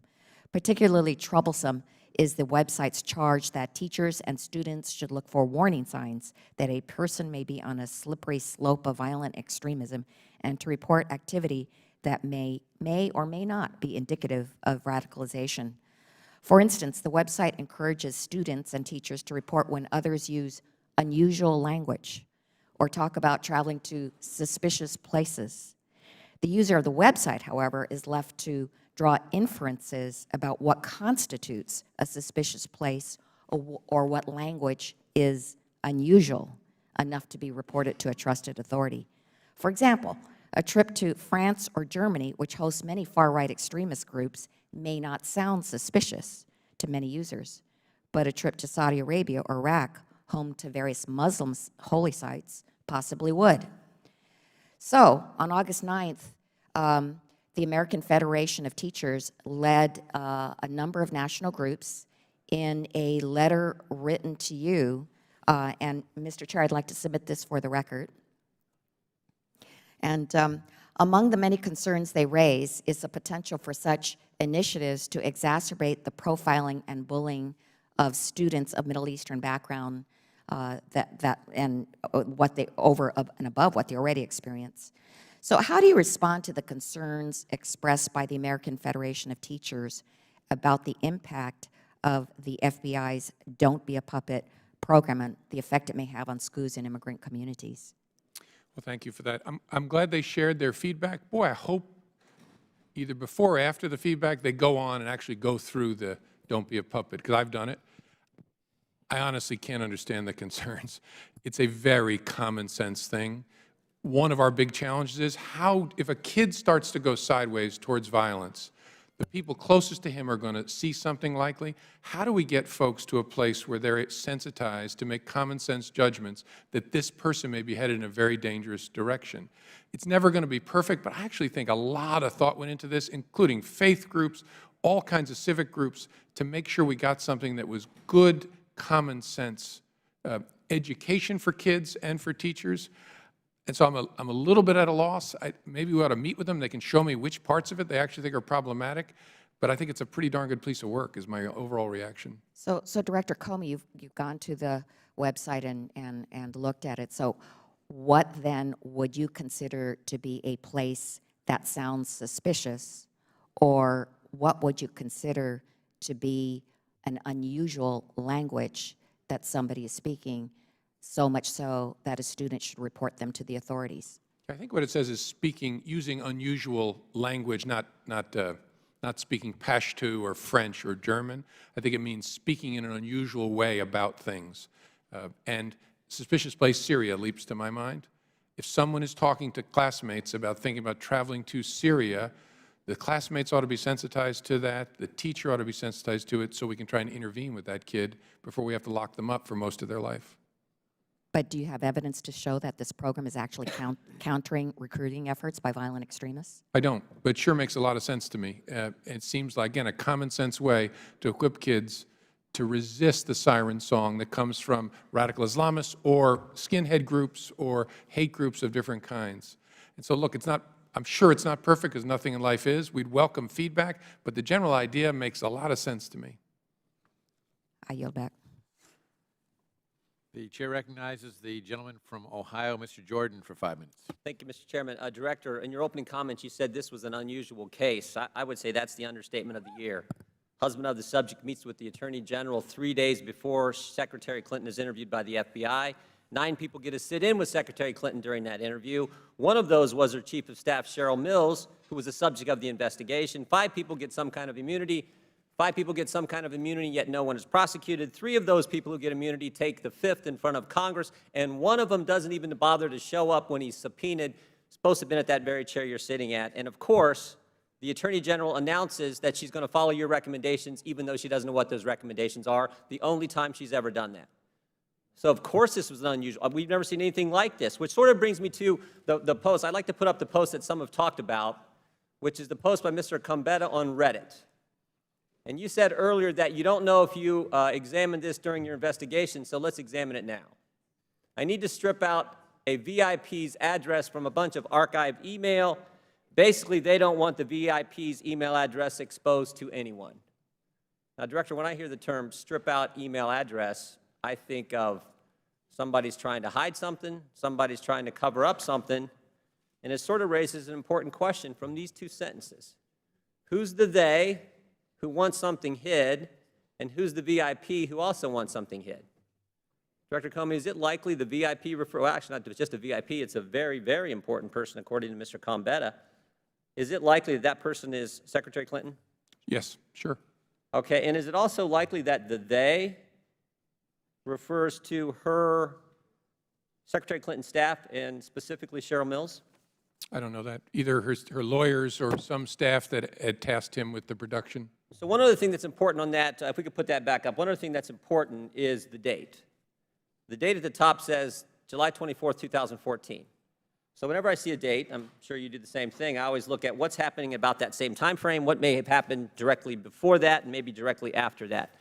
So I went back to your reports that you guys had given to us. The first report back last month, August 18th, 2016, page 15.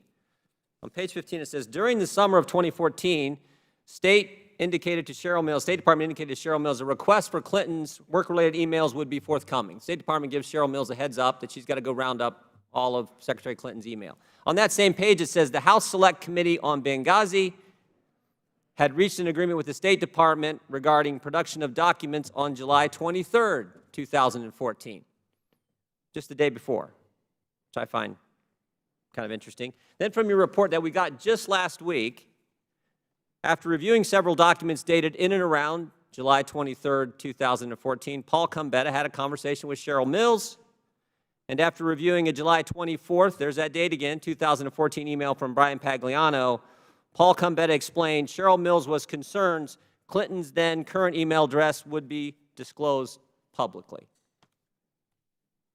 So, it sure looks to me like it's Secretary Clinton, as you said, but also that it's Cheryl Mills and Brian Pagliano who are urging Mr. Combetta to cover this stuff up. You agree? From what you read, it sure sounds like they're trying to figure out a way to strip out the actual email address from what they produce. Well, they're actually trying to strip it all out. PST file, everything. Here's the takeaway in my mind. Mills gets a heads up, Cheryl Mills gets a heads up in midsummer of 2014. July 23rd, the day before Mr. Combetta's Reddit post, the Benghazi Committee and the State Department reach an agreement on production of documents. Cheryl Mills has a conversation with Paul Combetta. He goes on Reddit then and tries to figure out how he can get rid of all this email. Even though he's not successful then, he has to do it later down the road with BleachBit. And then the clincher. Just last week, he's going online and trying to delete these Reddit posts. He's trying to cover up his tracks. He's trying to cover up the cover-up. So I guess the question is, and someone's asked it earlier, in light of all this, are you thinking about reopening the investigation? I may have misunderstood what you said during the question. I don't understand that to be talking about deleting the emails. I understand to be talking about removing from the from line the actual email address. But anyhow, maybe I misunderstood you, but the Well, answer— the same guy later took BleachBit and did delete emails. Sure, yeah. So my question is, the guy you gave immunity to, the guy who took the fifth in front of us, is online trying to figure out how to remove email addresses, change evidence, later uses BleachBit. That guy, who won't testify in front of Congress, and he has correspondence with Cheryl Mills. Cheryl Mills, a subject of the investigation. Cheryl Mills, who also got some kind of immunity agreement. Cheryl Mills, who walked out for part of the questions during the interview with the FBI. Seems to me that's pretty compelling, and the timeline's pretty compelling as well.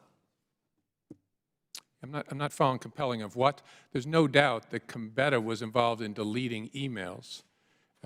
After conversations with Cheryl Mills. He had the OSHIT moment, as he told us, and that's why it was very important for us to interview this guy to find out who told you to do that, why did you do that. That's why he was given use of it. Did you know about the Reddit post when you interviewed him? As I said earlier, I think we did. I think our investigators did. I'm not positive as I sit here. Mr. Chairman, I mean, the guy's trying to cover up the Reddit post where he's trying to figure out how he can cover up the email addresses, and I find that compelling, particularly in light of the fact that just the day before, he's talking with Cheryl Mills, and the State Department is on notice that the Benghazi Committee wants these very documents. I find that compelling, but obviously the FBI didn't, and this is just one more on that list of things that make this case highly unusual. I yield back.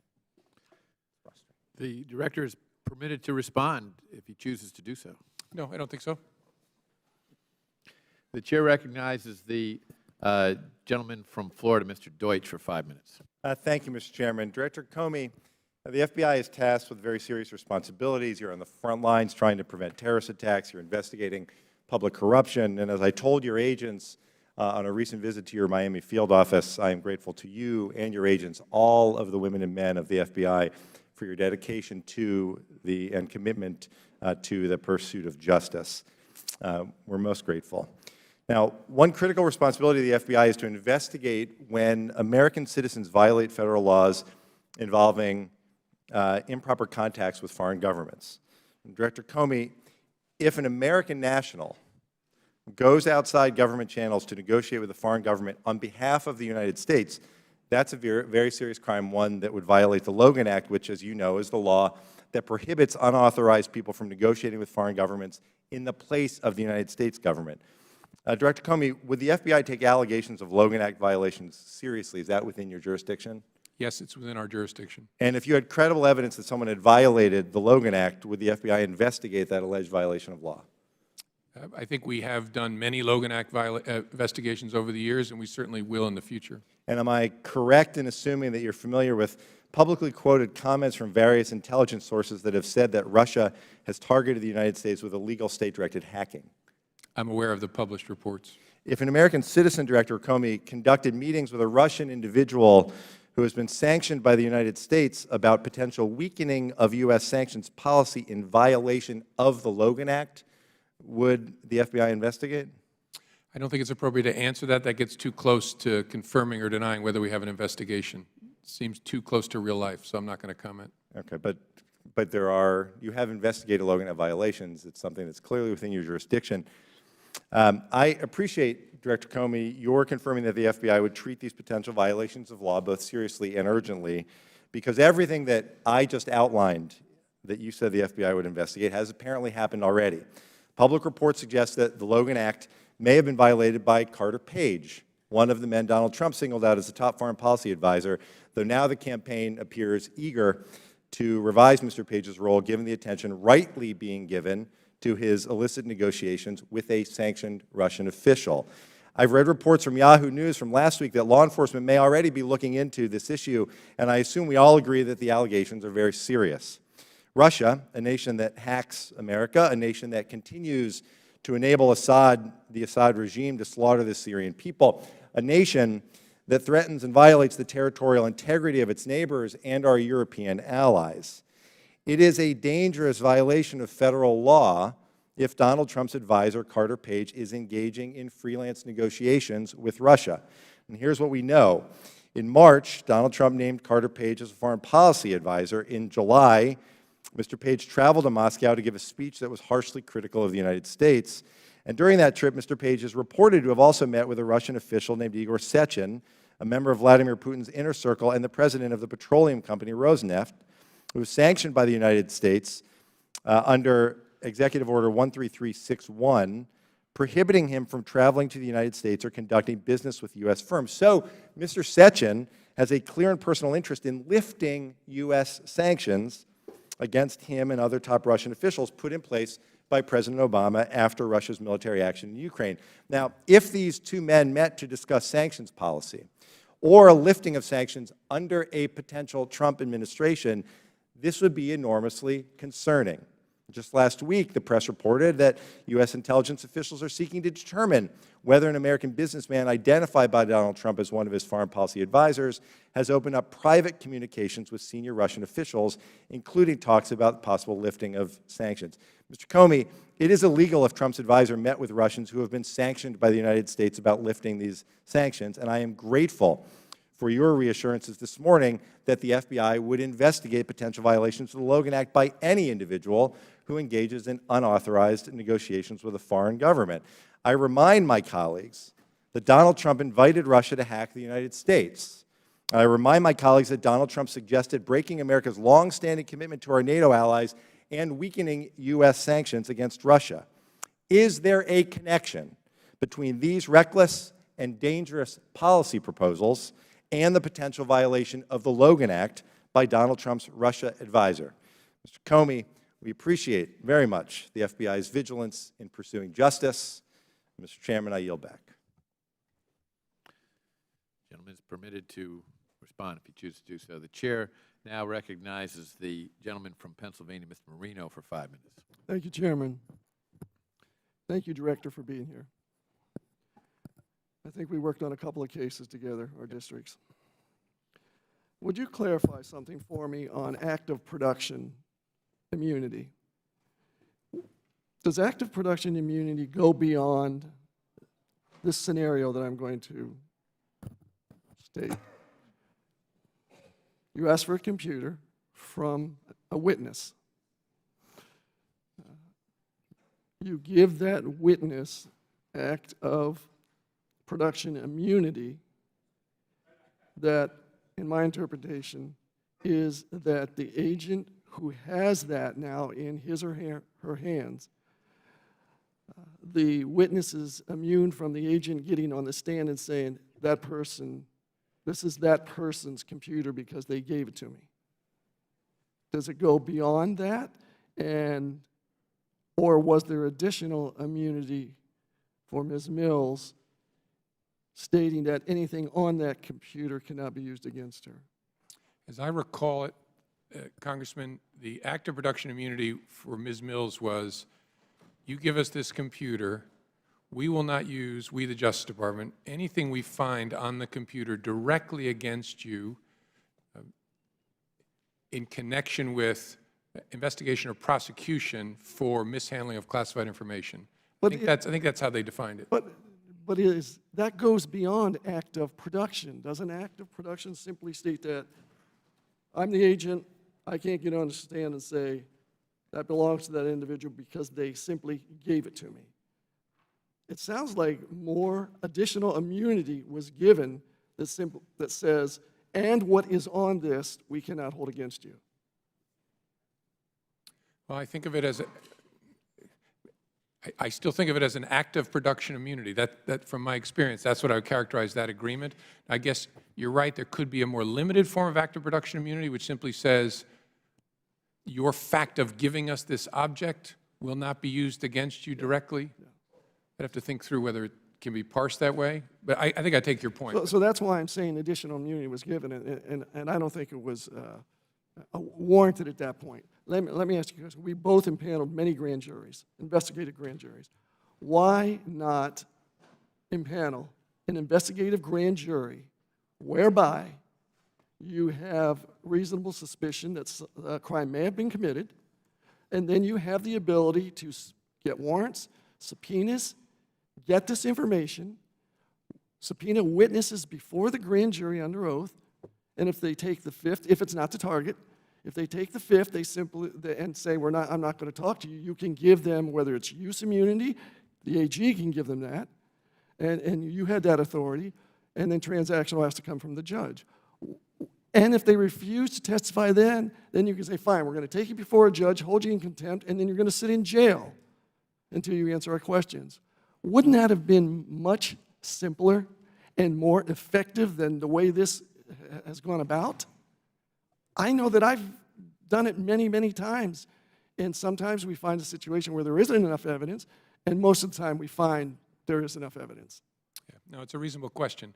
And I don't want to talk about grand jury in connection with this case. That's why I posed it the way I did. From our training, we know we're never supposed to talk about grand jury Yes. publicly, but I can answer more generally than that.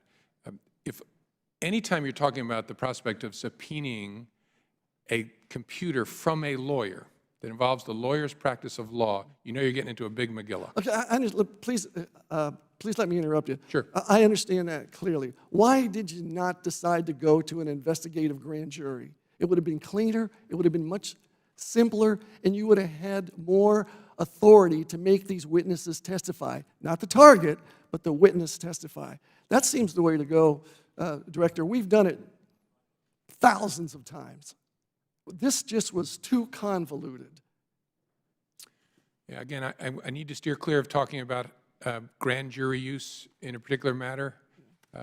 In general, in my experience, you can often do things faster with informal agreements, especially when you're interacting with lawyers. In this particular investigation, the investigative team really wanted to get access to the laptops that were used to sort these emails. Okay, one more Those are statement. lawyers' laptops. That is a very complicated thing. I think they were able to navigate it pretty well to get us access. The media says that Ms. Clinton repeated, the media says, 41 times that I do not recall or do not remember, or variations of that. Is that a fact, or? I don't know.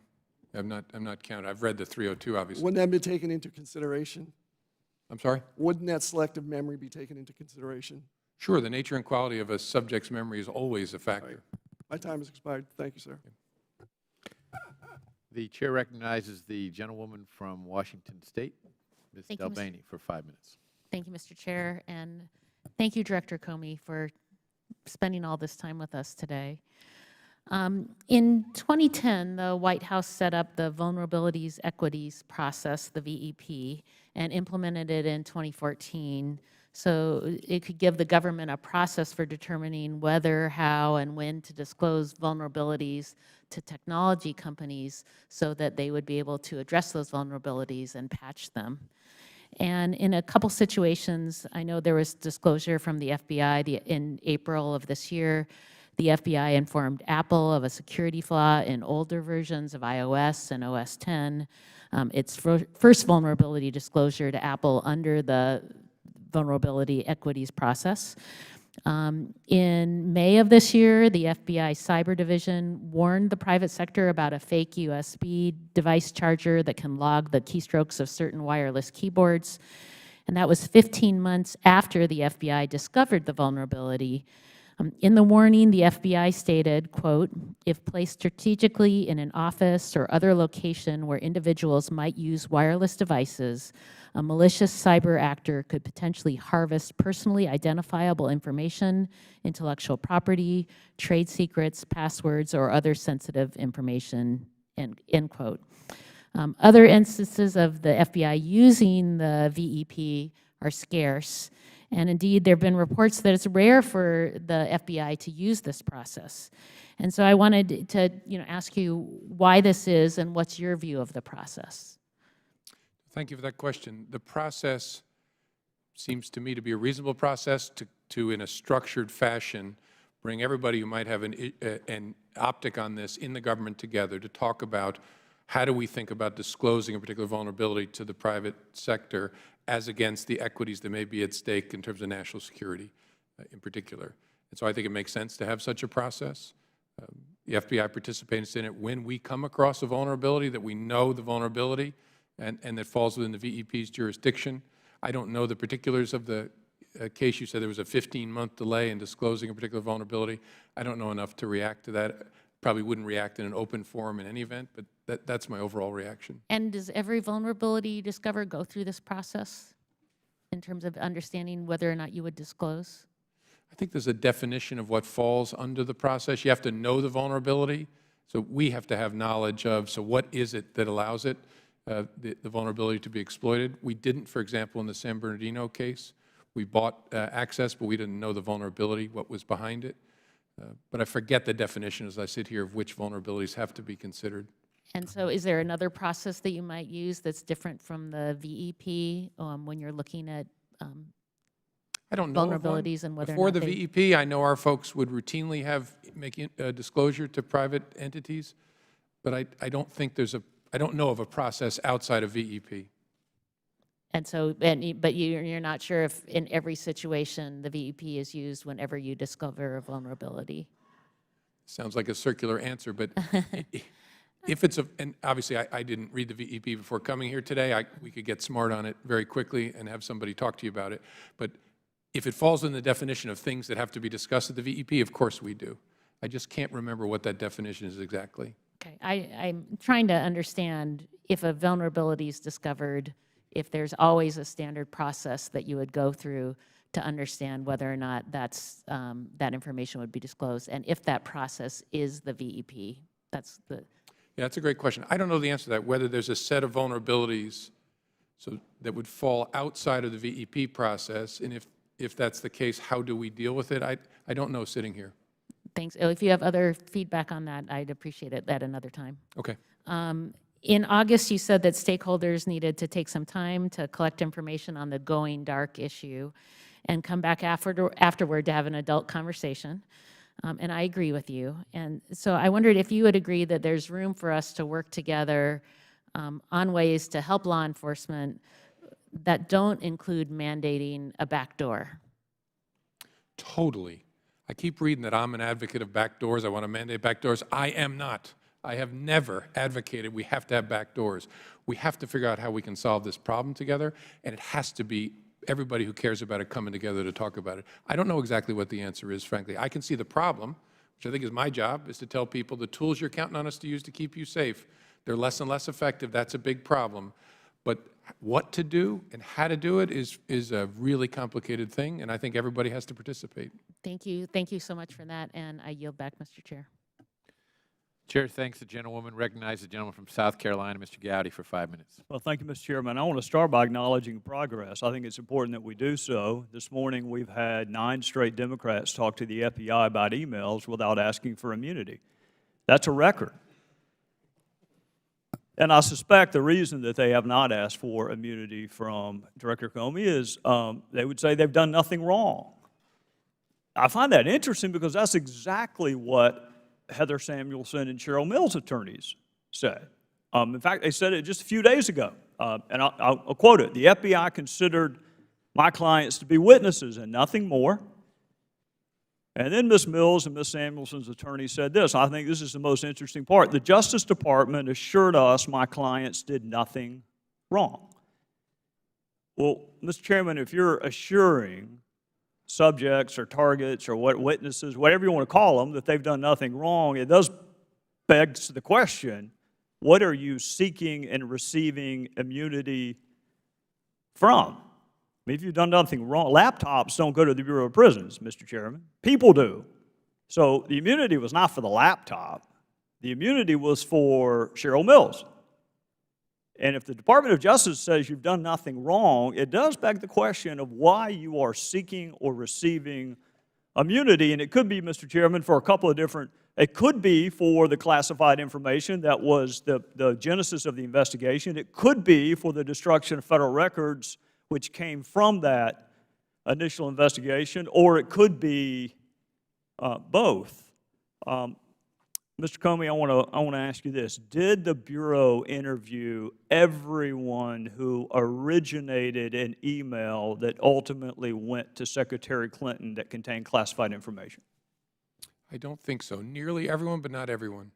Well, you and I had a discussion the last time about intent. You and I see the statute differently. My opinion doesn't matter. Yours does. You're the head of the Bureau. But in my judgment, you read an element into the statute that does not appear on the face of the statute.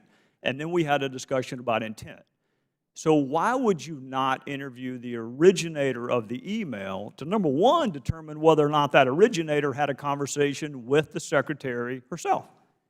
There were a handful of people who the team decided it wasn't a smart use of resources to track down. One was a civilian in Japan, as I recall, who had forwarded something that somehow got classified as it went up, and the other were a group of low-level State Department people deployed around the world who had written things that ended up being classified. Nearly everyone was interviewed, but there was a small group that the team decided it isn't worth the resources.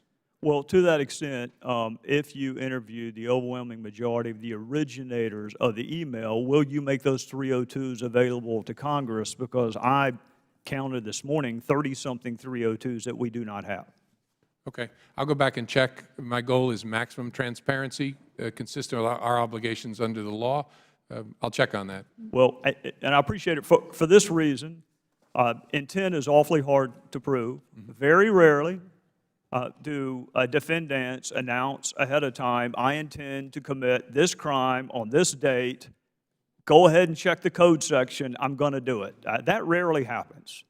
So you have to prove it by circumstantial evidence, such as whether or not the person intended to set up an email system outside the State Department, such as whether or not the person knew or should have known that his or her job involved handling classified information, whether or not the person was truthful about the use of multiple devices, whether or not the person knew that a frequent emailer to her had been hacked, and whether she took any remedial steps after being put on notice that your email or someone who's been emailing with you prolifically had been hacked. And whether or not, and I think you would agree with this, Director, false exculpatory statements are gold in a courtroom.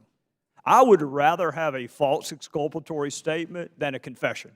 I would rather have someone lie about something and it be provable that that is a lie, such as that I neither sent nor received classified information, such as that I turned over all of my work-related emails. All of that, to me, goes to the issue of intent. So I got two more questions, then I'm going to be out of time. For those who may have to prosecute these cases in the future, what would she have had to do to warrant your recommendation of a prosecution?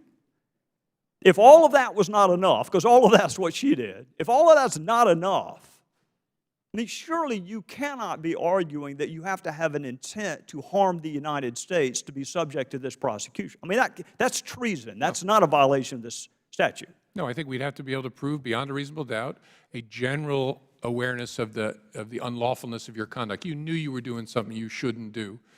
And then, obviously, that's on the face of the statute itself. Then you need to consider, so who else has been prosecuted and in what circumstances, because it's all about prosecutorial judgment.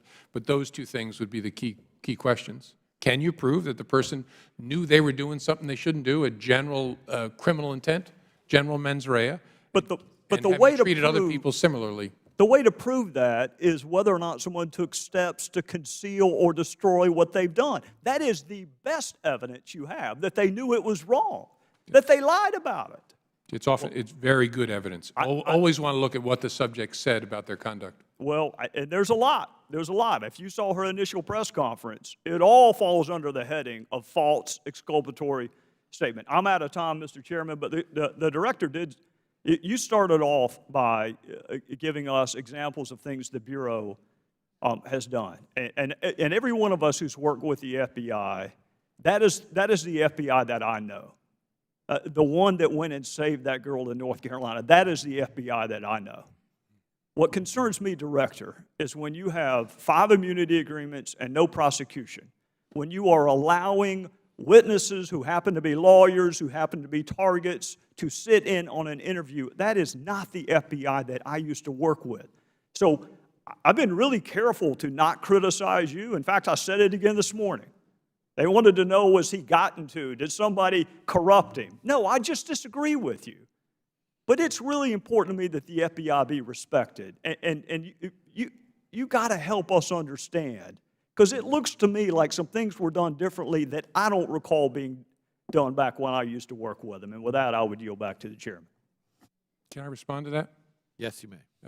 I hope someday when the political craziness is over, you will look back again on this, because this is the FBI you know and love. This was done by pros in the right way. That's the part I have no patience for. Sorry, sir. The chair recognizes the gentleman from Rhode Island, Mr. Cicilline, for 5 minutes. Thank you, Mr. Chairman, and thank you, Director Comey, for your extraordinary service to our country, and please convey to the professionals at the FBI my gratitude for their exemplary service to the people of this country, and particularly I want to acknowledge the extraordinary, prompt, and effective response to the recent bombings in New Jersey and New York. It's just another example of this extraordinary agency and your extraordinary leadership. Director Comey, many of us have expressed a concern about the growing incidence of gun violence in this country, and we expressed condolences and concern following the recent mass shootings in Burlington, Washington, where 5 people lost their lives.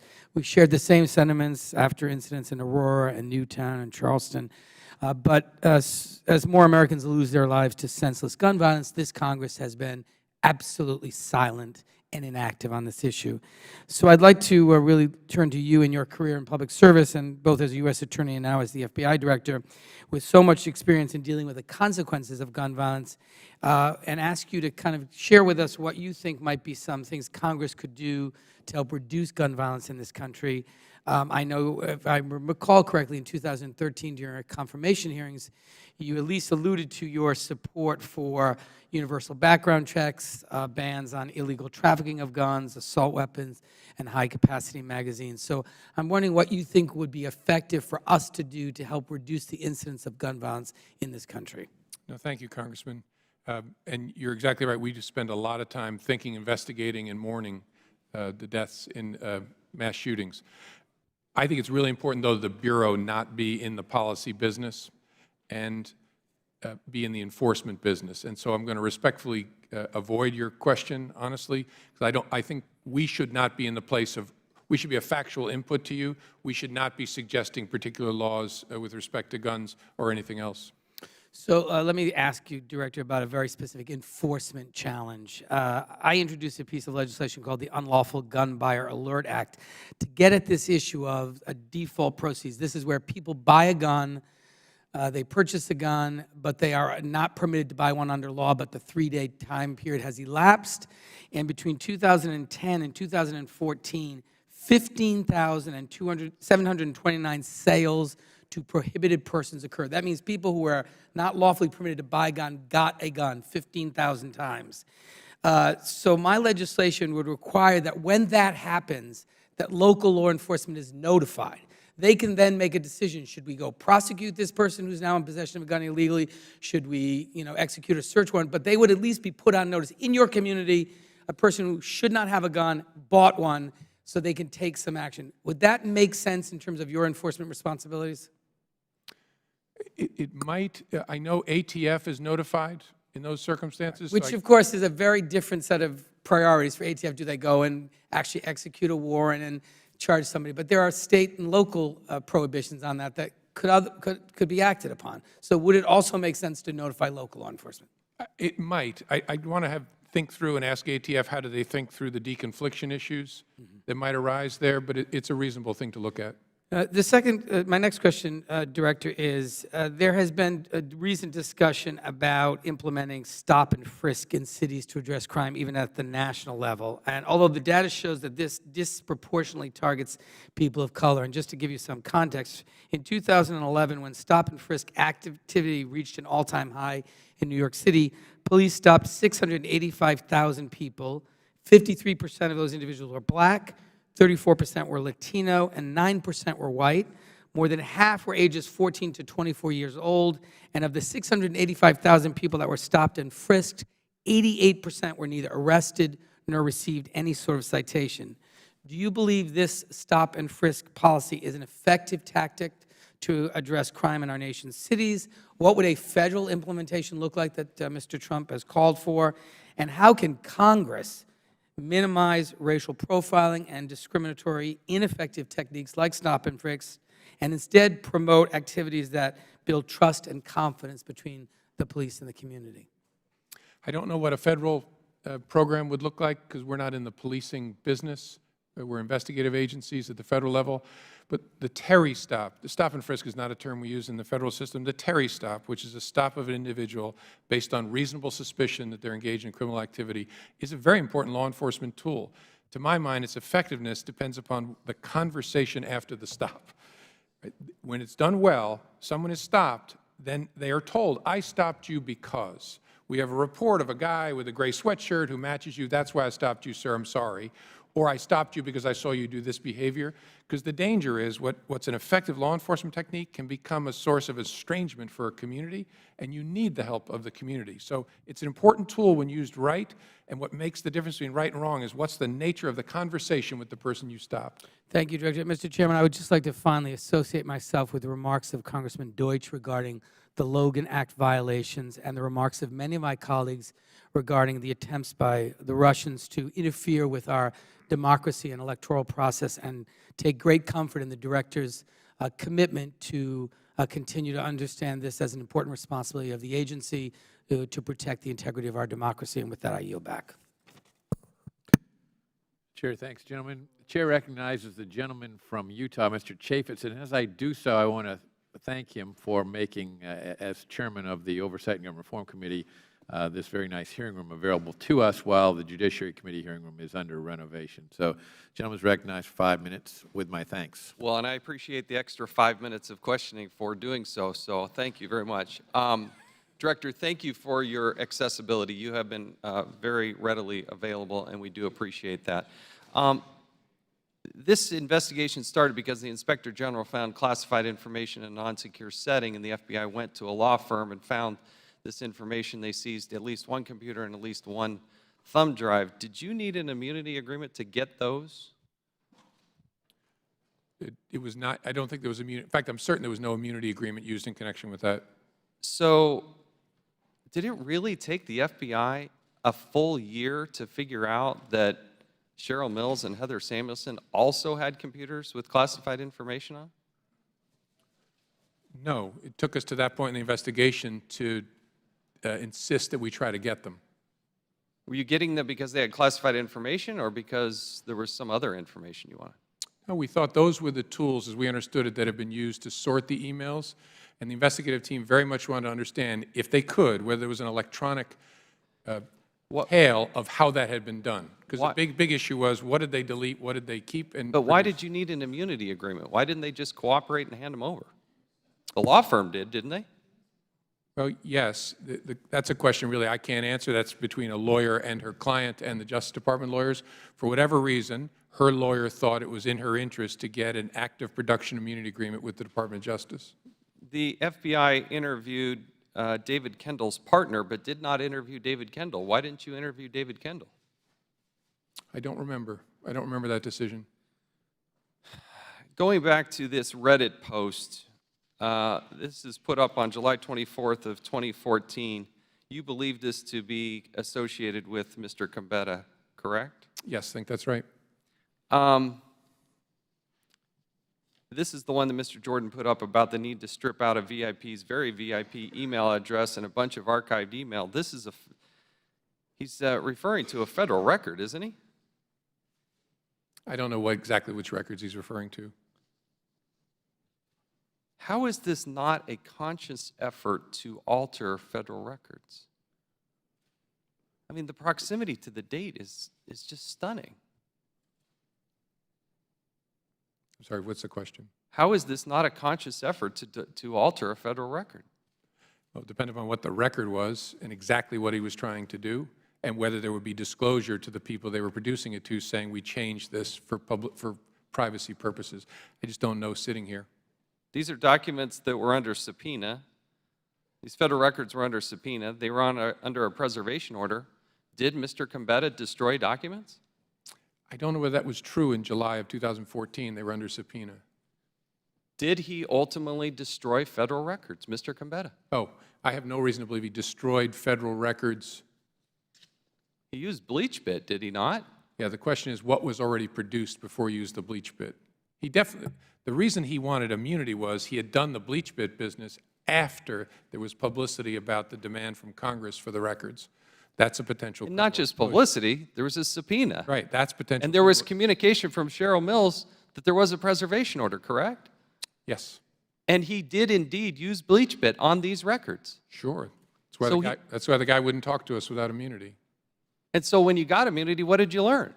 We learned that no one had directed him to do that he had done it. You really think that he just did this by himself? I think his account, again, I never affirmatively believe anybody except my wife, but the question is, do I have evidence to disbelieve him? And I don't. His account is credible, that he was told to do it in 2014, screwed up and didn't do it, panicked when he realized he hadn't, and then raced back in and did it after Congress asked for the records and the New York Times wrote about them.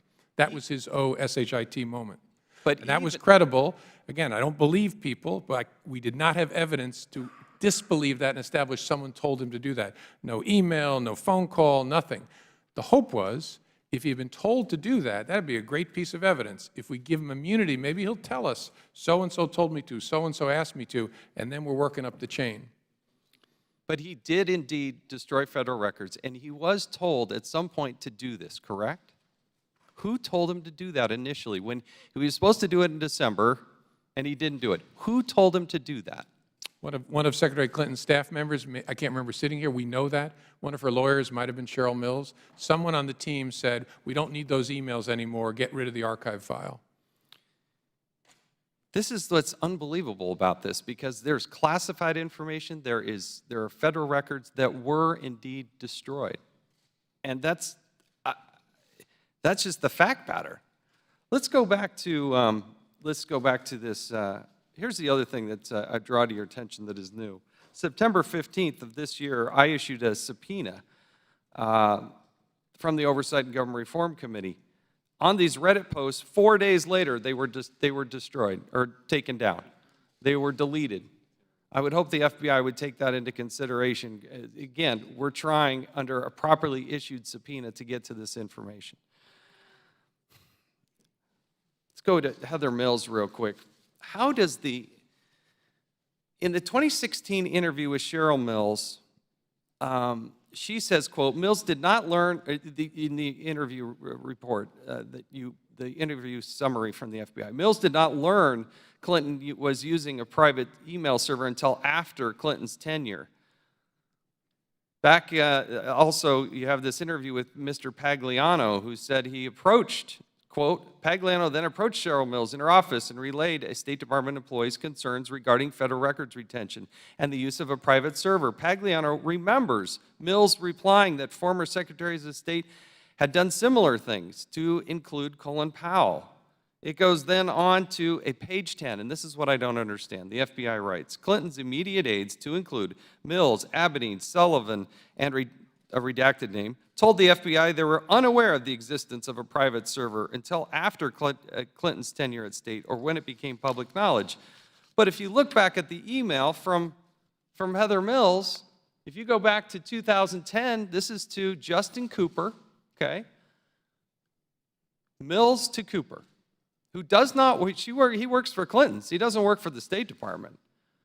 FYI, HRC email coming back, is server okay? Cooper writes back, you are funny, we're on the same server. She knew there was a server. When there was a problem with Hillary Rodham Clinton's emails, what did they do? She called the person who has no background in this, who's not a State Department employee, no security clearance, and then tells the FBI, well, I never knew about that. But there's direct evidence that contradicts this. How do you come to that conclusion and write that in the summary statement that she had no knowledge of this? That's a question? The time of the gentleman has expired, but the director will answer the question. I don't remember exactly sitting here. Having done many investigations myself, there's always conflicting recollections of facts, some of which are central, some of which are peripheral. I don't remember sitting here about that one. The chair recognizes the gentleman from Florida, Mr. DeSantis, for 5 minutes.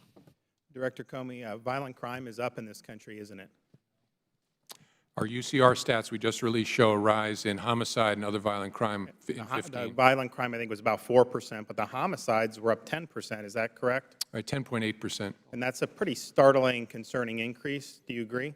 Yes, it is concerning. Now, I don't know if you have data in 2016, but is your sense that 2016 is going to look closer to 2015, or will it be, is there any indication that the rate's going to go back down? No, we continue to see spikes in some big cities in a way we can't quite make sense of. There's no doubt that some 15 to 30 cities are continuing to experience a spike. Whether that'll drive the whole number up, I don't know. Now, the FBI has now assumed control of the Dahir Adan, the Minnesota stabbing terrorist investigation. Is that confirmed that that was a terrorist attack at this point? We're still working on it. It does look like, at least in part, he was motivated by some sort of inspiration from radical Islamic groups. Which groups and how, we're not sure of yet. But he was praising Allah, was asking at least one of the potential victims whether they were Muslim, and I know ISIS did take responsibility for it, correct? They claim responsibility. That isn't dispositive for us, because they'll claim responsibility for any savagery they can get their name on. But we're going through his entire electronic record and history of all of his associations to try and understand that. Now, there was a report from the House Homeland Security last year that said that Minnesota was actually the #1 source for ISIS fighters in the United States. One, do you acknowledge that, or do you agree that that's true? And if so, why is Minnesota churning out so many jihadists? I don't know for sure whether that's true, but it sounds about right. We have very few ISIL fighters from the United States, even over the last 2 years. There have been a number of Somali American heritage young men who've gone to fight with al-Shabaab in Somalia and with ISIL. I suspect the reason is that's one of the few areas in the United States where we have a large concentration susceptible to that recruiting. The great thing about America is everybody's kind of dispersed. That's one of the areas where there's an immigrant Muslim community that seems to be susceptible for some reason. In small measure, again, we're talking about 8 people, I think the number is. But that's my reaction to that. Well, what's the FBI doing to deal with the problem? You have an insular community that may make this problem more significant. So how is the FBI combating that? Oh, in a bunch of different ways, with lots of partners, to make sure we know the folks especially the Somali American community in Minneapolis. The U.S. Attorney there has done a great job. Have they been helpful with the FBI? Very, because they don't want their sons or daughters involved in this craziness any more than anybody else does. Now, with Paul Combetta, I'm just trying to figure out what happened here. He never said that he remembered anything from that March 25th phone conversation with the Clinton people. Of course, that was days before he bleach-bitted the emails. He never said he had any factual knowledge of anything that happened on that call. Is that his basic statement? So I read the 302s. He didn't really provide any information. I can't remember for sure being the 302. You've probably seen it more recently than I have. I saw one 302 said that he pled the Fifth. Obviously, he was given immunity. Another said that there was an invocation of attorney-client privilege at one time in one of the other summaries. So I'm just trying to figure out, what happened with Combetta. Why was he not able to provide information? He had immunity. This was something that was much more fresh in his mind than previous conversations with Clinton people would have been. And yet you said he was credible. To me, feigning ignorance, that is not credible given the timeline where you have the New York Times saying that this server existed. The House immediately sends a subpoena. He has this conversation, and then lo and behold, a few days later, all the emails are bleach-bitted.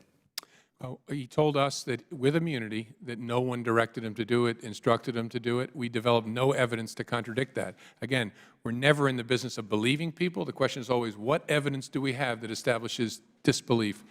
We don't have any contrary evidence. His account is uncontradicted by hard facts. Well, he's in a situation where he has, these things are now under a subpoena, and he has conversations with people who they potentially could implicate, and then he takes this action. So I guess the question is it more reasonable to think that he just would have said, oh, you know what, I just need to all of a sudden bleach bit this stuff without any direction at all? I just find that to be something that is difficult to square. Let me ask you this. In September, you sent a memo to your employees at the FBI, basically defending the way the Bureau handled this investigation. Why did you send that? It was about how we were doing transparency, because there was all kinds of business about whether we were trying to hide stuff by putting it out on a Friday, and I wanted to equip our workforce with transparency about how we were doing our productions to Congress so they can answer questions from their family and friends. I want them to know we're conducting ourselves the way they would want us to. And because you mentioned former agents and people in the community, I mean, this has provoked some controversy within the ranks of current and former agents? Not within the FBI. Again, who knows what people don't tell the director, but I should have asked Mr. Gomer. If there are agents of the FBI who are concerned or confused about this, please contact me. We'll get you the transparency you need to see that your brothers and sisters did this the way you would want them to. All right, I'm out of time, but I will say just when I was in the military, you had said no one would be prosecuted. I mean, maybe that was just for civilian, but I can tell you that people, if you had compromised top secret information, there would have been a court-martial in your future, and I yield back. Would the director care to respond to that? No, fine. It's a direct comparison to the finding of yourself that, as you stated in your news conference, that no prosecutor would prosecute somebody under similar circumstances. I understood Mr. DeSantis to be expressing a personal opinion. I accept that at face value. I just haven't seen the cases that show me on the public record that that's true. But I accept his good faith. The Chair recognizes the gentleman from Texas, Mr. Ratcliffe, for 5 minutes. Thank you, Mr. Chairman. Director, did you make the decision not to recommend criminal charges relating to classified information before or after Hillary Clinton was interviewed by the FBI on July the 2nd? After. Okay, then I'm going to need your help in trying to understand how that's possible. I think there's a lot of prosecutors or former prosecutors that are shaking our heads in how that could be the case, because if there was ever any real possibility that Hillary Clinton might be charged for something that she admitted to on July the 2nd, why would two of the central witnesses in a potential prosecution against her be allowed to sit in the same room to hear the testimony? Now, I've heard your earlier answers today. You said that, well, it was because the interview was voluntary and they were her lawyers. But I think you're skirting the real issue there, Director. First of all, the fact that it was voluntary, it didn't have to be, right? You could have impaneled an investigative grand jury. She could have been subpoenaed. And I know you've said that you can't comment on that, and I don't really care about the decision about whether or not there should have been a grand jury here. But since you didn't have one, it goes to the issue at hand about whether or not this interview should have ever taken place. With due respect to the answers that you've given, the FBI and the Department of Justice absolutely control whether or not an interview is going to take place with other witnesses in the room, because the simple truth is, if under the circumstances as you've described, those interviews never take place.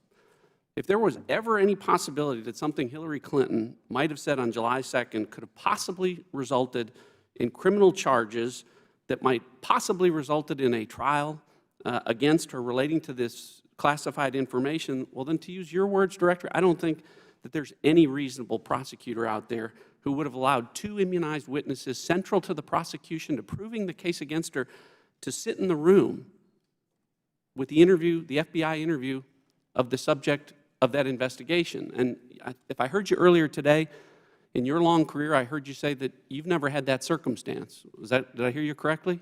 That's correct. But okay, and I never have either, and I've never met a prosecutor that's ever had that. So, to me, the only way that an interview takes place with the two central witnesses and the subject of the investigation is if the decision has already been made that all three people in that room are not going to be charged. Okay, can I respond? Yes, please. I know in our political life sometimes people casually accuse each other of being dishonest, but if colleagues of ours believe I am lying about when I made this decision, please urge them to contact me privately so we can have a conversation about this. All I can do is tell you again, the decision was made after that because I didn't know what was going to happen in that interview. She maybe lied during the interview in a way we could prove. Let me finish. I would also urge you to tell me what tools we have as prosecutors and investigators to kick out of an interview someone that the subject says is their lawyer. That's not my point. The interview never should have taken place if you were going to allow the central witnesses that you needed to prove the case to sit there and listen to the testimony that the subject was going to give. It never happens. It never happened to you, and it's never happened to me or any other prosecutor that I met. And I know you've defended the people that were involved in this as being great, but if it's never happened, I wonder why this is a case of first precedent with respect to that practice that you and I have never seen in our careers. You and I don't control the universe of what's happened. I suspect it's very unusual. A key fact, though, that maybe is leading to some confusion here is we had already concluded we didn't have a prosecutable case against Heather Samuelson or Cheryl Mills at that point. If they were targets of our investigation, maybe we would have canceled the interview. But frankly, our focus was on the subject. The subject at that point was Hillary Clinton. All right, let me move on. According to the FBI's own documents, Paul Gambetta was, in his first interview on February the 18th, told FBI agents that he had no knowledge about the preservation order for the Clinton emails, correct? I don't know the dates of that, but I'm sure it's in the 302. Okay, but then 2.5 months later, on May the 3rd, his second interview, he made a 180-degree turn. And he admitted that, in fact, he was aware of the preservation order, and he was aware of the fact that that meant that he shouldn't disturb the Clinton emails, correct? Yep. Okay, well then I need your help again here, because when I was at the Department of Justice, your reward for lying to federal agents was an 18 U.S.C. 1001 charge or potential obstruction of justice charge. It wasn't immunity. Depends on where you're trying to go with the investigation. If it's a low-level guy and you're trying to move up in the chain, you might think about it differently. Well, he lied to an FBI agent. You don't think that's important? Oh, it's very important. Happens all the time. Unfortunately, it's very, very important. Sometimes you prosecute that person and end their cooperation. Sometimes you try and sign them up. But if they lie to an FBI agent after they're given immunity, they violated the terms of their immunity agreement. Oh, sure, after the agreement. And so that's my point. He shouldn't have immunity anymore. No, I'm sorry, I may have misunderstood you. He lied to us before he came clean under the immunity agreement and admitted that he had deleted the emails. No, not according to the FBI's documents. He had the immunity agreement in December of 2015. These interviews took place in February and March and May of this year, 2016. Gambetta? Gambetta. Okay, then I'm confused and misremembering, but I don't think that's right. Okay, well, let me, my time's expired, but I have one last question, and I think that's important. At this point, based on everything, do you think that any laws were broken by Hillary Clinton or her lawyers?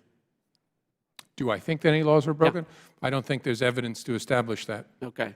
Well, I think you're making my point when you say there's no evidence to establish that. Maybe not in the way she handled classified information, but with respect to obstruction of justice. And you've got a pen here. I just want to make sure the record's clear about the evidence that you didn't have, that you can't use to prove.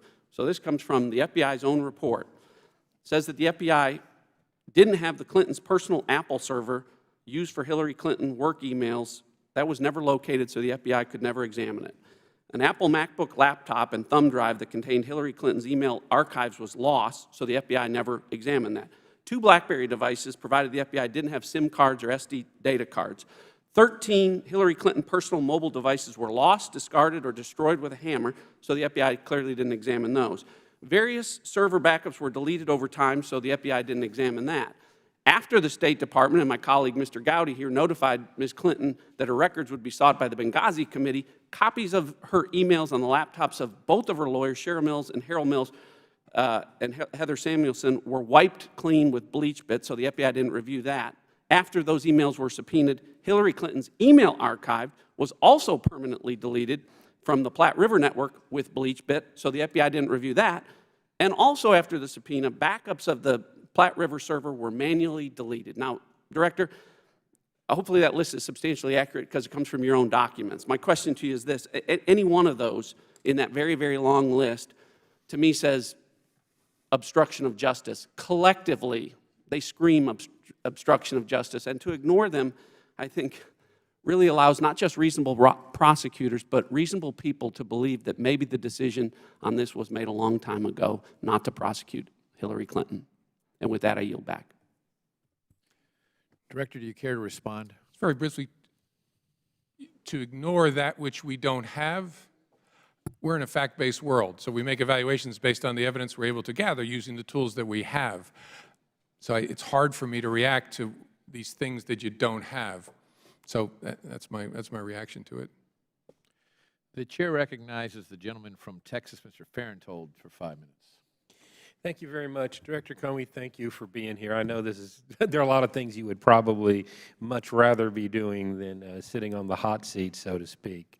And here's where I'm coming from on this. You've been asked a lot of questions today about the Clinton investigation. And what I'm hearing from folks back in Texas, and I'm just going to take a big picture view of this, is this stuff just simply doesn't pass the smell test on a lot of areas. You just had my colleague from Texas, Mr. Ratcliffe, list a long list of things that y'all didn't have in the investigation. You've been asked earlier today, well, would you reopen the investigation? What would it take to get you to reopen the investigation? We've had 5 people given immunity, which basically we got nothing when, perhaps a plea agreement or something else might have worked. You have your interpretation in your previous testimony before Congress that Section 793F required intent when, in fact, the standard is gross negligence. And it is just a long list of things that just have people scratching their heads going, if this were to happen to me, I would be in a world of hurt, probably in jail. And how do you respond to people who are saying that this is not how an average American would be treated? This is only how Hillary Clinton would be treated. Yeah, look, I've heard that a lot, and my response is demand, when people tell you that others have been treated differently, demand from a trustworthy source the details of those cases. Because I'm a very aggressive investigator. I was a very aggressive prosecutor. I have gone back through 40 years of cases, and I'm telling you, under oath, that to prosecute on these facts would be a double standard, because Jane and Joe Smith would not be prosecuted on these facts. Now, you'd be in trouble. That's the other thing I've had to explain to the FBI workforce. You use an unclassified email system to do our business, and in the course of doing our business, talk about classified topics, you will be in big trouble at the FBI. I'm highly confident of that. I'm also highly confident, in fact certain, you would not be prosecuted. That's what folks tend to lump together. So I care deeply about what people think about the justice system, and that it not have 2 standards. It does not, and this demonstrates But you look at General Petraeus in his handling of classified information.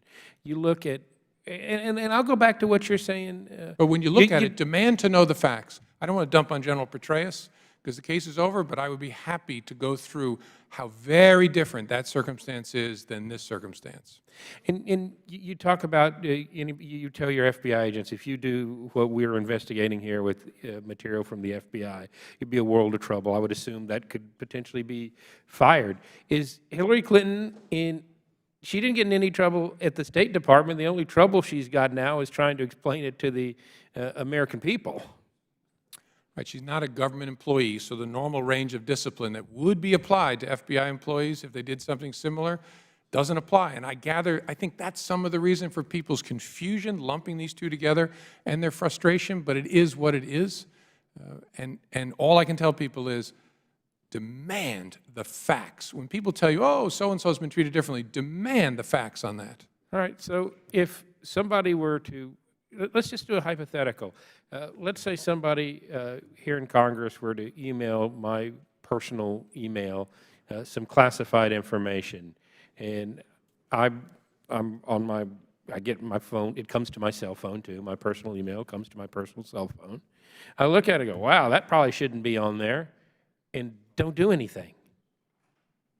I mean, to me, that's being grossly negligent with classified information. And that's a violation of 793F. And that's exactly what Hillary Clinton did, I think. I mean, at what point do you get to intent? The classified information was on an unsecure server, you knew it was there, and you didn't do anything about it. To me, that's gross negligence, period. I would think I would be prosecuted for that. Yeah, I'm confident that you wouldn't, but we just have to agree to disagree. All right, if I ever get in trouble, I'm Don't going to do save it. this Don't do it. clip. Well, I guess I can't control Congress. If you work for us, don't do it. No, I have absolutely no intention of doing it. So again, I just want to say, don't get frustrated when we continue to ask these questions, because we're not badgering you because we want to badger you. We are talking to you because the American people are upset about this and don't think it was handled appropriately, and that's the basis, at least, of my questioning, and I thank you for appearing here. And I totally understand that. That I think there are lots of questions people have, which is why I've worked so hard to try and be transparent. There's never been this kind of transparency in a criminal case, ever. But because I understand the questions and the importance of it, I've tried. But I hope people will separate two things: questions about facts and judgment from questions and accusations about integrity. As I said before, you can call us wrong, you can call me a fool, you cannot call us weasels, okay? That is just not fair, and I hope we haven't gotten to a place in American public life where everything has to be torn down on an integrity basis just to disagree. You can disagree with this. There is just not a fair basis for saying that we did it in any way that wasn't honest and independent. That's when I get a little worked up, sorry. I'm out of time. The chair recognizes the gentleman from Michigan, Mr. Bishop, for 5 minutes. Thank you, Director Comey. I appreciate your testimony here today.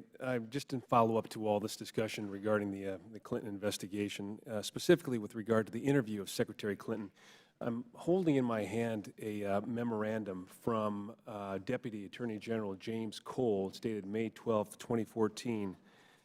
This memorandum was issued to you and others on the policy concerning electronic recording of statements.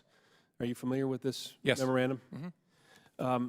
The policy establishes a presumption that the FBI will electronically record statements made by individuals in their custody. Now, I know that Secretary Clinton was not technically in custody, but the policy also encourages agents and prosecutors to consider electronic recording in investigative or other circumstances where that presumption does not exist.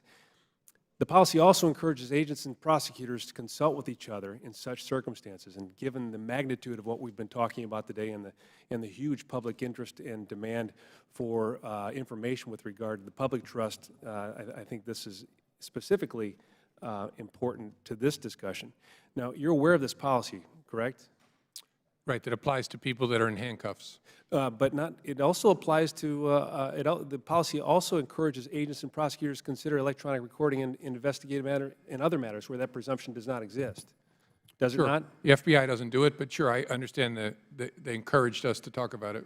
So did the agents then did not consider to conduct the interview in a recorded situation then? We do not record non-custodial interviews. Okay. Now, maybe someday folks will urge us to change that policy, but we don't, and we sure wouldn't want to change it in one particular case. Well, that's the policy. I'm just reading the policy that's issued by the Deputy Attorney General, James Cole, that is to you and to others in the Department of Justice that establishes the policy. So if you don't do it, I assume that you're doing it against the policy of the Department of Justice.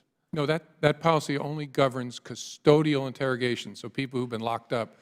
We do not, and it is not inconsistent with Department of Justice policy, record non-custodial, that is voluntary interviews where someone's not in our custody. Well, I'm reading this differently then, because it does say that there's an exception that it is within your discretion to record such. Well, sure, you could, and I don't know, maybe some other federal investigative agencies do. The FBI's practice is we do not record non-custodial interviews. Okay, thank you, Director.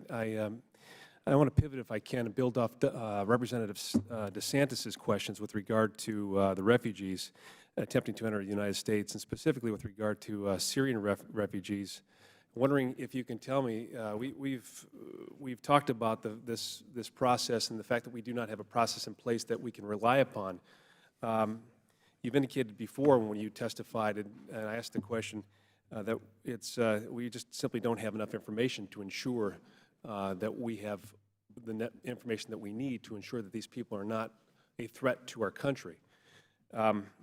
Can you expand upon that now after a year? Can you tell me whether or not we've got more information, more capabilities to vet these refugees? And I say this because in my district in Michigan, In this fiscal year, Michigan has taken the 4th most refugees of all states, 4,178, and we've taken the 3rd most for Iraq, the 2nd most from Syria. Michigan has absorbed an enormous number of refugees, and I think you can understand our concern with regard to the fact that we don't have information necessary to identify whether or not they're a threat. Can you assuage my concern and the concerns of my constituents that we have a system in place that we can vet these individuals and they don't pose a threat to our country? I can assuage in part and restate my concern in part. Our process inside the United States government has gotten much better at making sure we touch all possible sources of information about a refugee. The interview process has gotten more robust, so we've gotten our act together in that respect. The challenge remains, especially with respect to folks coming from Syria. We're unlikely to have anything in our holdings. That is, with people coming from Iraq, the United States government was there for a very long period of time. We had biometrics, we had source information. We're unlikely to have that kind of picture about someone coming from Syria, and that's the piece I just wanted folks to be aware of. Has anything changed in your vetting process? Have you updated it? Do you have any concerns with regard? We've seen an increased terrorist activity in the last 6 months, including New York, New Jersey, and Minneapolis. Has anything changed in the vetting process? Can you be confident that foreign fighters or other refugees entering the country are not planning future attacks on our country? Well, as I said, over the last year, since I was last before you, the vetting process has gotten more effective in the ways I described. I'm in a business where I can't ever say that there's no risk associated with someone, so we wake up every day in the FBI worrying about who might have gotten through in any form or fashion to the United States or who might be getting inspired while they're here, so I can't ever give a blanket assurance. Director, I respect your opinion, and this is not a policy question. I'm asking you based on your personal opinion as a law enforcement officer that we rely upon to keep this country safe. Is there anything that you would do to ensure, as you said, that our country is safe with regard to this refugee process? Anything that I would do? Anything that you do. Any recommendations you have for Congress, for this country, that would ensure our safety? Yeah, I shy away from assurances of safety given the nature of the threats we face. I do think that there may be opportunities to do more in the social media space with refugees in particular, and I talked to Jay Johnson yesterday about it. I know there's a work in progress. So much of people's lives, even if we don't have it in our holdings, may be in digital dust that they've left in different places. Are we harvesting that dust on people who want to come into this country in the best way? And I think there may be ground for improvement there. Thank you, Director. And I will yield back. But, Mr. Chairman, I'd ask unanimous consent to enter the memorandum that I referenced earlier from dated May 12, 2014, into the record. Without objection, it will be made a part of the record. The Chair recognizes the gentleman from Georgia, Mr. Collins, for 5 minutes. Thank you, Mr. Chairman. Director Comey, I appreciate you being here. You are, I believe, forthright, much more so than you said is in any criminal case we've had. But I'm also still in the military. I'm still in the Air Force Reserve. I went to my drill back in July. I was hit by an amazing amount of questions from different service members on this issue of how does the former Secretary of State get to do this, and yet we have members of the military who are prosecuted all the time. Your statements earlier were fairly startling when you said, I don't know if anybody else has been classified as this. Just since 2009, the Department of Justice prosecuted at least 7 people under the Espionage Act, all for very similar cases. Now, you said go look at the facts. Well, we're looking at the facts in these cases. The interesting one, and you know, you said that in looking back at your investigation, mishandling or removal of classified information, we cannot find a case that would support bringing criminal charges on these facts. All right. Well, it didn't take nothing but a simple legal search to find a Marine that fallen. Now, I guess their name is not Jane or Joe, so they did get prosecuted, okay? And this is the issue under 18 U.S.C. 793F, gross negligence.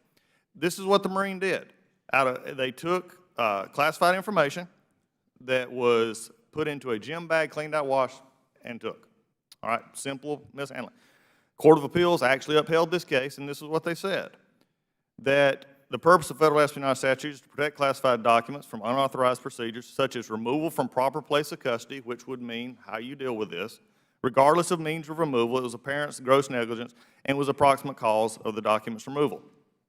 It is, and they quoted United States v. McGinnis, said, it is clear the Congress's intent to create a hierarchy of offenses against national security ranging from classic spying to merely losing classified materials through gross negligence or the mishandling of.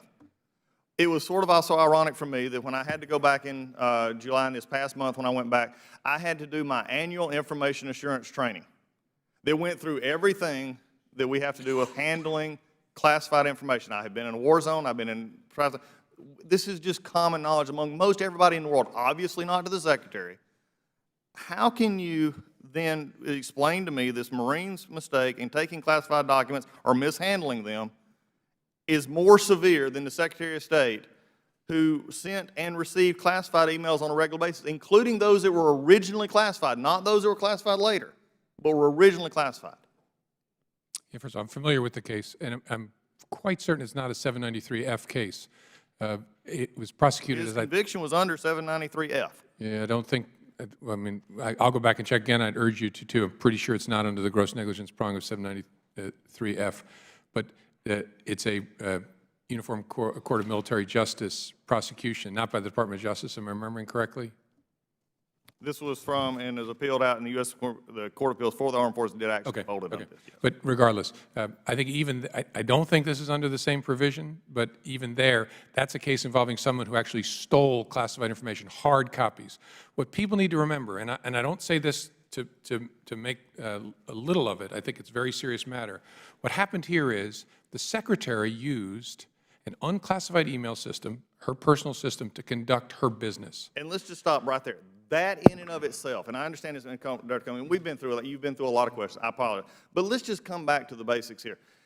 We're trying to parse that I didn't have such a Sandy Berger or all these others who've been prosecuted, they took a hard copy. In today's society, and even understanding if you go through any information assurance class, anything else, they tell you it cannot be on a personal laptop. In fact, there was another chief petty officer who had classified information on a personal computer. It went back and forth to war zone.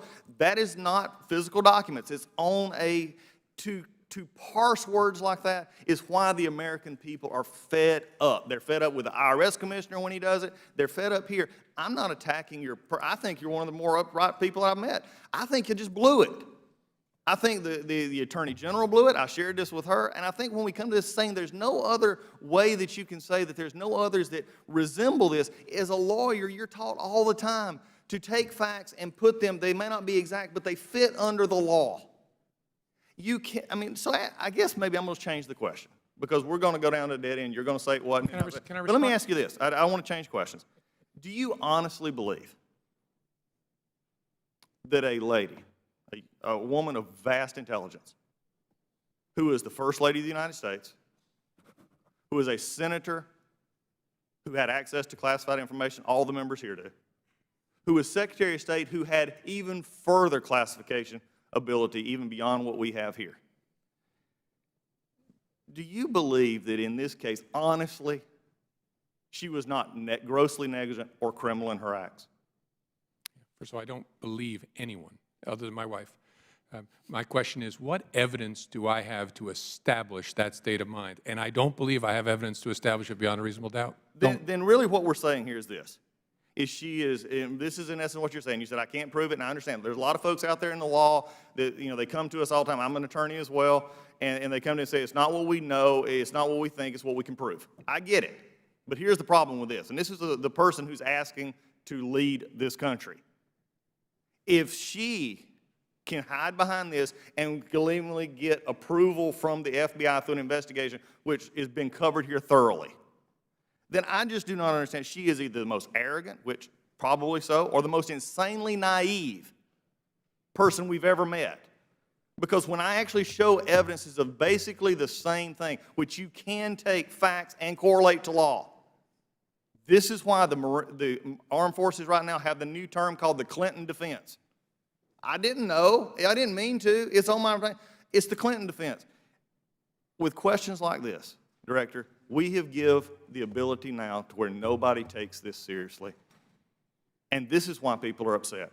when it was originally classified, she can tell all the stories she wants. She can have the backup from you that no prosecutor, which is, again, amazing to me, that a law enforcement would tell the prosecutor, because how many times I've been on both sides of this, where the law enforcement agent said, I'm not sure we have a case here, but when the prosecutor looks at it, the prosecutor says, yeah, there's a case here. I don't really, frankly, no offense, care what, if I'm in prosecuting, what the law enforcement officer, if I can see the case and I can make it, that's my job, not yours. And yet now we have a whole system that has been turned upside down, not because I don't believe your honesty of your people, but I believe you blew it because you, frankly, didn't have the whole situation into effect where the FBI would look political. And unfortunately, that's all you've become in this. And it's a sad thing because y'all do great work. You have do great work, and you will do great work. But I think it's time to start, we just bring down the curtain. There's a wizard behind the thing, this Hillary Clinton, who is playing all of us because she's not that naive. She's not stupid. She knew what she was doing because she was simply too bored. If she, God forbid, gets into 1600 Pennsylvania Avenue and just gets bored with the process, then God help us all. Mr. Chairman, I yield back. Mr. Chairman, there's only two. The director is permitted to respond. Yeah. Two pieces of that I need to respond to. First, you said hiding behind something. This case was investigated by a group of professionals. So if I blew it, they blew it too. Career FBI agents, the very best we have, were put on this case, and career analysts. We are a team. No one hid behind anything. American citizens should insist that we bring criminal charges if we're able to investigate and produce evidence beyond reasonable doubt to charge somebody. That should be true whether you're investigating me or you or Joe Smith on the street. That's the way this case was done. It's about evidence. And the rest of it I'll let go. Mr. Chairman, I will, and I apologize if you're not saying, just to comment. I'm not, this is the problem, though. When you take it as a whole, it's been set up here, this is a unique case. You've talked about it being a unique case. Director, this is a unique case because I truly, and I don't think you convinced hardly anybody except your own group, that I don't think you ever said they couldn't blow it. They blew it. Anybody else would have been prosecuted under this. In my humble opinion, You're just wrong. you say You're no. just wrong. We'll just have to agree to disagree. Well, unfortunately, there's a lot to disagree on this. Thank you, Mr. Chairman. Time of the gentleman has expired. The gentleman from Idaho, Mr. Labrador, is recognized for 5 minutes. Thank you, Mr. Chairman. Director Comey, I've always appreciated your testimony before this committee, and I respect the work that you do for the FBI. When you made your recommendations to the Department of Justice to not prosecute Hillary Clinton, I actually disagreed with your decision, but I appreciated your candor in explaining to the American people and to us those recommendations.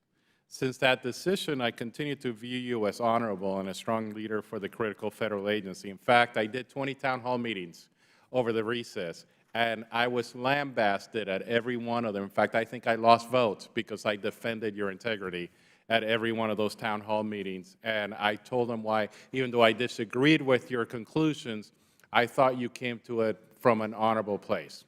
However, as more information has come to light, I question the thoroughness, and I'm not questioning your integrity, but the thoroughness and the scope of the FBI's investigation. In the past week, we have learned of the grants of immunity to several key witnesses in the Clinton investigation, including Hillary Clinton's former chief of staff and one of the individuals responsible for setting up her server. I'm really disappointed by this revelation and confused as to why these immunity grants were necessary and appropriate given the circumstances. It appears to me that the FBI was very early in this investigation too willing to strike deals and ensure that top officials could never be prosecuted for their role in what we now know was a massive breach of national security protocol. We have a duty to ensure that our FBI is still in the business of investigating criminal activity. So at what point in the investigation was Cheryl Mills offered immunity? Cheryl Mills was never offered immunity, not to quibble, but she was given letter immunity to govern. At what point? June of 2016, so June of this year, so about 11 months into the investigation. So to be clear, was she offered immunity for interview and potential testimony or for turning over the laptop as evidence? Turning over the laptop as evidence, it governed what could be done in terms of using it against her, that laptop. To your knowledge, was Cheryl Mills an uncooperative witness prior to the immunity deal? I think our assessment was she was cooperative. I forget the month she was interviewed, but she was interviewed fully before that. And she always cooperated? I think our assessment was, Again, this is the odd way I look at the world. We had no reason to believe she was being uncooperative. So could this investigation have been completed without these grants of immunity in place? In my view, it couldn't be concluded professionally without doing our best to figure out what was on those laptops. So getting the laptops was very important to me and to the investigative team. So in your vast experience as an investigator, as a DOJ attorney, now as an FBI director, how many times have you allowed a person who is a material witness to a crime you're investigating to act as the lawyer in that same investigation? Well, to let is what I'm stumbling on. The FBI has no power to stop someone in a voluntary interview. You're speaking, let's just be honest. The FBI allowed Cheryl Mills to act as the attorney in a case that she was a material witness. How many times have you done that? In the same sense that I'm allowing you to question me. How many times have you done that? I can't stop you from questioning me. How many times have you done that prior? I have not had an experience where the subject of the interview was represented by a lawyer who was also a witness in the investigation. Okay, so you have never had that experience? Not in my experience. You prosecuted terrorists and mobsters, right? Correct. And during your time in justice, how many times did you allow a lawyer who was a material witness to the case that you were prosecuting to also act as the subject of as the attorney to the subject of that investigation? Yeah, as I said, I don't think I've encountered this situation where a lawyer for the subject of the investigation was also a witness to the investigation. So this was highly unusual to have? In my experience, yes. Okay. In your answer to Chairman Chaffetz, you indicated that you had no reason to disbelieve Paul Gambetta when he told you that he erased a hard drive on his own. Is that correct? Correct. However, in the exchange on Reddit, he said, I need to strip out a VIP's email address from a bunch of archived email. Basically, they don't want the VIP's email address exposed to anyone. Those two statements are not consistent. How can you say that he was truthful when he told you nobody told him to act this way, but yet you saw this Reddit account that says where they told him that he needed to act in this way? I think the assessment of the investigative team is those are about two different subjects. One is a year before, in the summer of 2014, about how to produce emails and whether there's a way to remove or mask the actual email address, the HRC, whatever it is, .com. And the other is about actually deleting the content of those emails sitting on the server. It seems like in your investigation, you found time after time evidence of destruction, evidence of breaking iPhones and other phones, all these different things, but yet you find that there's no evidence of intent. And I'm a little bit confused as to your interpretation of 18 U.S.C. 793F. On the one hand, you've said that Secretary Clinton couldn't be charged because her conduct was extremely careless, but not grossly negligent, correct? That's not exactly what I said. That's what you said today. But you've also said there was no evidence of her intent to harm the United States. So, but you'll agree that a person can act with gross negligence or even act knowingly without possessing some additional specific intent. So which is it? Is it a lack of gross negligence that she had or a lack of intent? In terms of my overall judgment about whether the case was worthy of prosecution, it's the lack of evidence to meet what I understand to be the elements of the crime, one, and two, a consideration of what would be fair with respect to how other people have been treated. Those two things together tell me, and nothing has happened that's changed my view on this, that no reasonable prosecutor would bring such a case. The specific intent question, yes, I agree that specific intent to harm the United States is a different thing than a gross negligence or willfulness. So just one last question. You talked about Mary and Joe. And Mary and Joe would be disciplined at the FBI if they did what Hillary Clinton did. If Mary and Joe came to you and asked for a promotion immediately after being disciplined, would you give them that promotion? Tough to answer that hypothetical. It would depend upon the nature of the conduct and what discipline had been imposed. And what if they ever asked for a promotion that would give them management and control of cybersecurity of your agency and the secrets of your agency after they had done these things? Would you give them that promotion? That's a question I don't want to answer. All right. The time of the gentleman has expired. The chair recognizes the gentlewoman from California, Ms. Walters, for 5 minutes. Oh, sorry. Hi, Director Comey. Despite the absence of an intent mens rea standard in 18 U.S.C. Section 793F, you have said that there has never been a prosecution without evidence of intent. Thus, the standard has been read into the statute despite the specific language enacted. What exactly are the legal precedents that justify reading intent into the statute? Well, my understanding of 793F is governed by a couple things, three things, really. One, the legislative history from 1917, which I've read, and the one case that was prosecuted in the case. And those two things combined tell me that when Congress enacted 793F, they were very worried about the gross negligence language and actually put in legislative history, we understand it to be something very close to willfulness. Then the next 100 years of treatment of that actually tell me that the Department of Justice for a century has had that same reservation because they've only used it once. And that was in a case involving an FBI agent who was in an espionage context. So those things together inform my judgment of it. Considering the importance of protecting classified information for national security purposes, a lot of people disagree that an intent standard should be read into that statute. What specific language would you recommend we enact to ensure gross negligence is the actual standard for the statute, not intent? I don't think that's something the Bureau ought to give advice on. It's a good question as to what the standard should be. I could imagine federal employees being very concerned about how you draw the line for criminal liability, but I don't think that's something we ought to advise on, the legislation. Okay. Should we enact a mens rea standard for extreme carelessness for the statute? Same answer, I think, is appropriate. Should we enact a civil fine? A civil fine for mishandling classified information? I don't know, actually, because it's already subject to discipline, which is suspension or loss of clearance or loss of job, which is a big monetary impact to the people disciplined. So I don't know is whether it's necessary. Okay, I want to change subjects Okay. For my next question. As you know, the number of criminal background checks for non-criminal purposes, such as for employment decisions, continues to increase annually.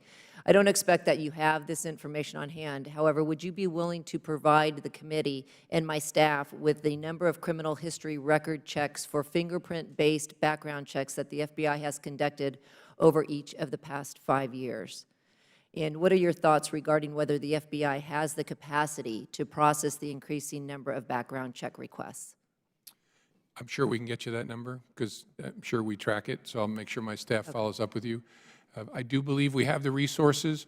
Where we've been strained is on the background checks for firearms purchases. The other background check processes we run, my overall sense is we have enough troops to do that. We charge a fee for those, and I think we're able to generate the resources we need. Okay, thank you. I yield back my time. Okay. Could the gentlelady yield to me? Sure, I'd be happy to yield to you. Thank Mr. you. Issa.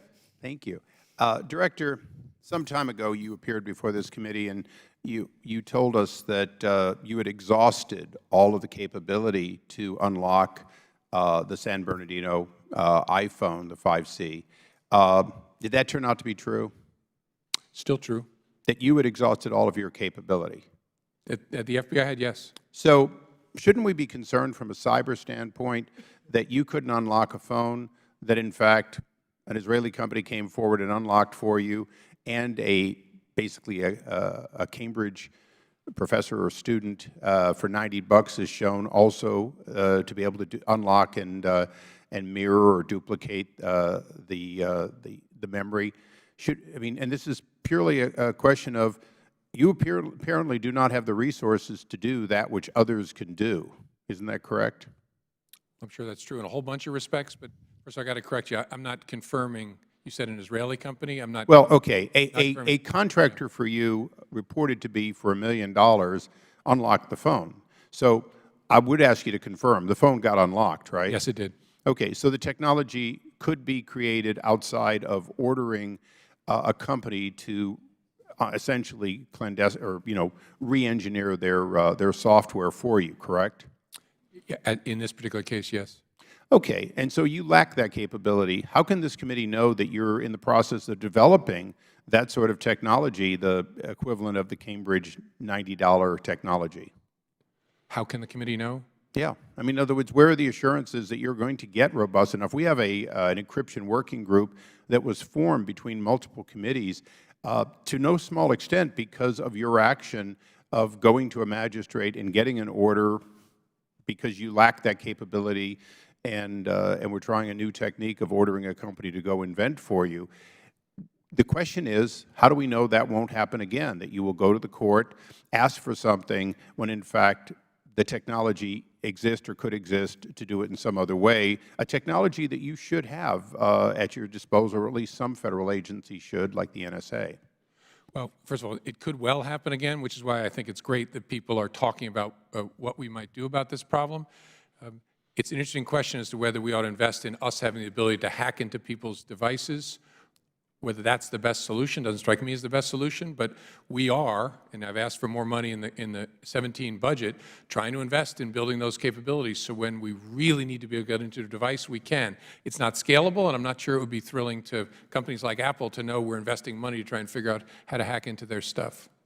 Well, isn't it, and I'll be brief, isn't it true that we have clandestine organizations who have the mandate to do just that, to look around the world and to be able to find information that people don't know you can find, keep it secret, get it out there? And my question to you is, shouldn't we, instead of giving you the money, simply continue to leverage other agencies who already have that mandate and then ask you to ask them to be your conduit for that when you have an appropriate need? And that's a reasonable question. It may be part of the solution. Real challenges in using those kinds of techniques in the bulk of our work because it becomes public and exposed. But that has to be an important part of the conversation. Thank you. Yield back. The Chair recognizes the gentleman from Arizona, Mr. Franks, for 5 minutes. Thank you, Mr. Chairman, and thank you for being here, Director Comey. Director Comey, the last thing I want to do is to lecture you on anything related to the law, because I think you've given your whole life to that effort. And I guess in the face of so many things already having been said here and asked, that all I can do is to try to sort of associate this in a reference of why there is a rule of law. You know, we had that little unpleasantness in the late 1770s with England over this rule of law, because we realized there's really only two main ways to govern, and that is by the rule of men or the rule of law.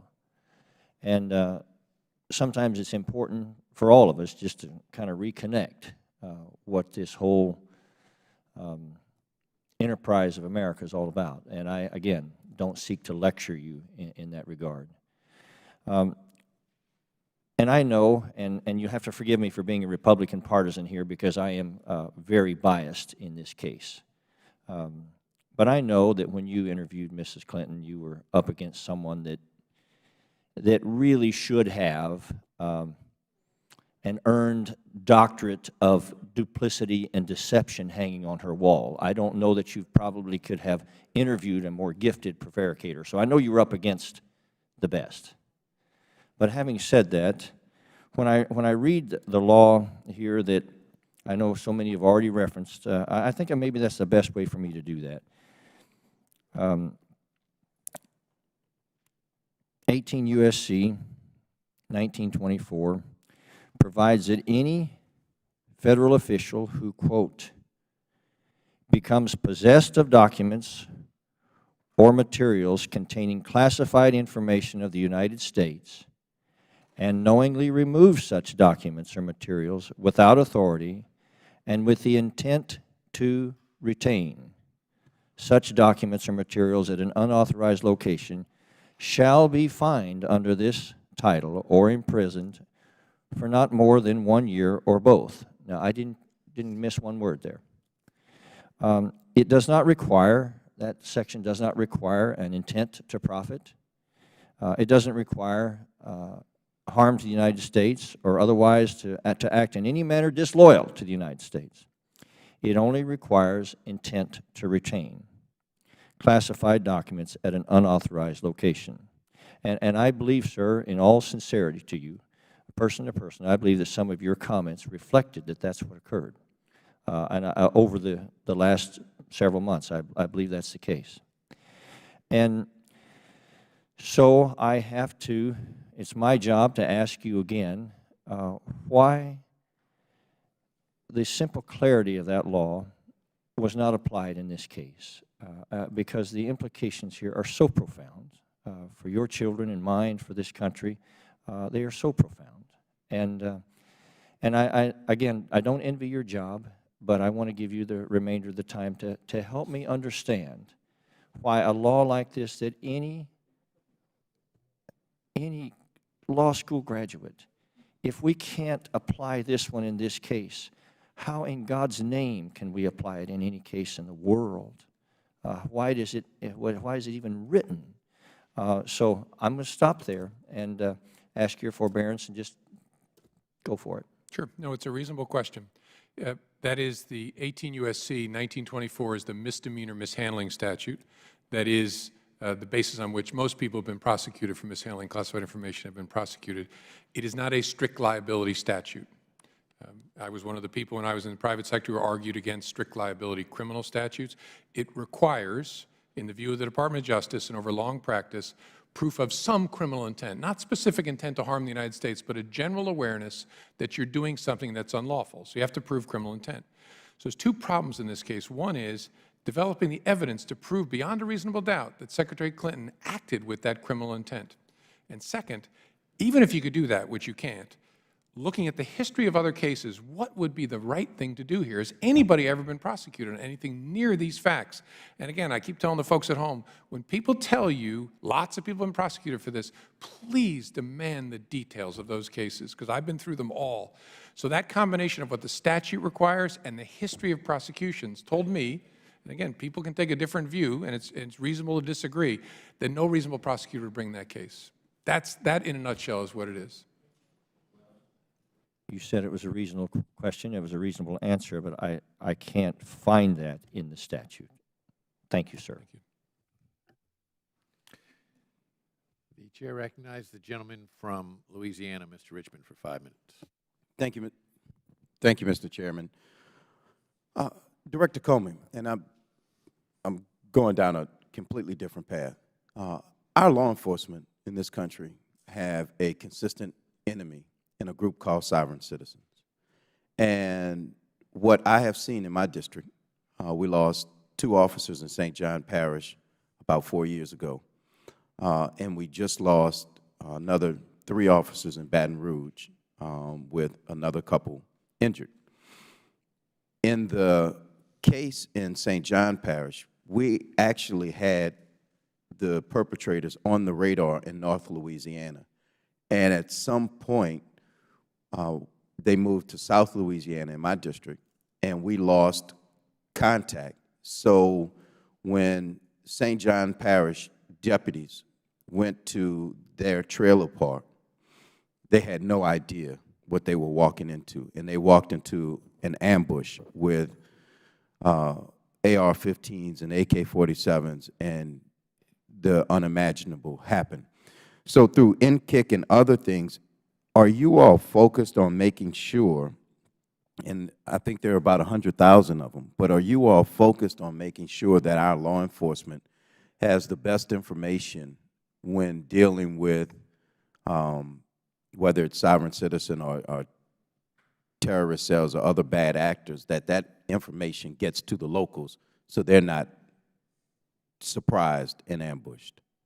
Well, we sure are, and I don't know the circumstances of that case, but I will find out the circumstances. In 2 respects, we want, obviously, people to know when someone's wanted, but more than that, we have a known or suspected terrorist file that should have information in that about people we are worried about, so that if an officer is making a stop or going up to execute a search warrant and they run that address of that person, they'll get a hit on what we call the KST file. So that's our objective, and if there are ways to make it better, we want to. Now let's switch lanes a little bit, because this is one of, I think, an issue when we start talking about criminal justice reform and we start talking about the FBI. In my community, in communities of color, and with elected officials, there seems to be 2 standards, one for low-level elected officials and then one for other people. So I guess the facts I will give you in some of our cases, and you tell me if it sounds inconsistent with your knowledge of the law and your protocol, but nonprofit organizations where elected officials have either been on boards or had some affiliation with, when those funds are used in a manner that benefits them personally, they have been prosecuted. And I mean for amounts that range from anywhere from $2,000 upwards to $100,000. Your interpretation of the law that if a nonprofit funds are used to benefit a person and not the organization, that is a theft of funds, because I believe that those are a lot of the charges that I have seen in my community. Would you agree with that? Sure, it could be, and I know from personal experience, having done these cases, that's often at the center of a case involving a corrupt official. Now, let's take elected official out and just take any foundation director or board director or executive director who would use the funds of a nonprofit to pay personal debts or bills or just takes money. You would agree that that would constitute a violation of the law, criminal statute? Potentially. On the Federal side, potentially of wire fraud, mail fraud, or a tax charge, potentially. The other thing that I would say is that in our community, we feel that it's selective prosecution, that if you're rich, you have another standard, that if you're an African American, you have another standard. And there are a number of cases that I will give you offline, but it appears that, and my concern is the authority of your agents to decide that a person is bad and then take them through holy hell to try to get to the ultimate conclusion that the agent made, and they don't let the facts get in their way. And at the end of the day, you have business people who spend hundreds of thousands of dollars to protect their reputation and to fight a charge that they ultimately win, but now they are broke, they're defeated, because when it comes out, it says the United States of America versus you.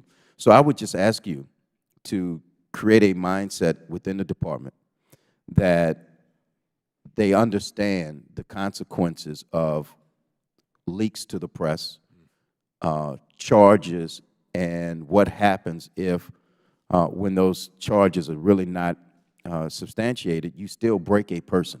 And I think that you all have a responsibility to be very careful with the awesome power that you all are given. And with that, Mr. Chairman, I think back. I would yield back. Chair, thanks, gentlemen. The Director is welcome to respond. I very much agree with what you said, Congressman, at the end of that. The power to investigate is the power to ruin. Obviously, charging people can also be ruinous, so it's one we have to be extraordinarily prudent in exercising, fair, open-minded, and careful. So I very much agree with that. Chair recognizes the gentleman from Michigan, Mr. Trott, for 5 minutes. Thank you, Mr. Chairman, and thank you, Director, for being here, and thank you for your service to our country.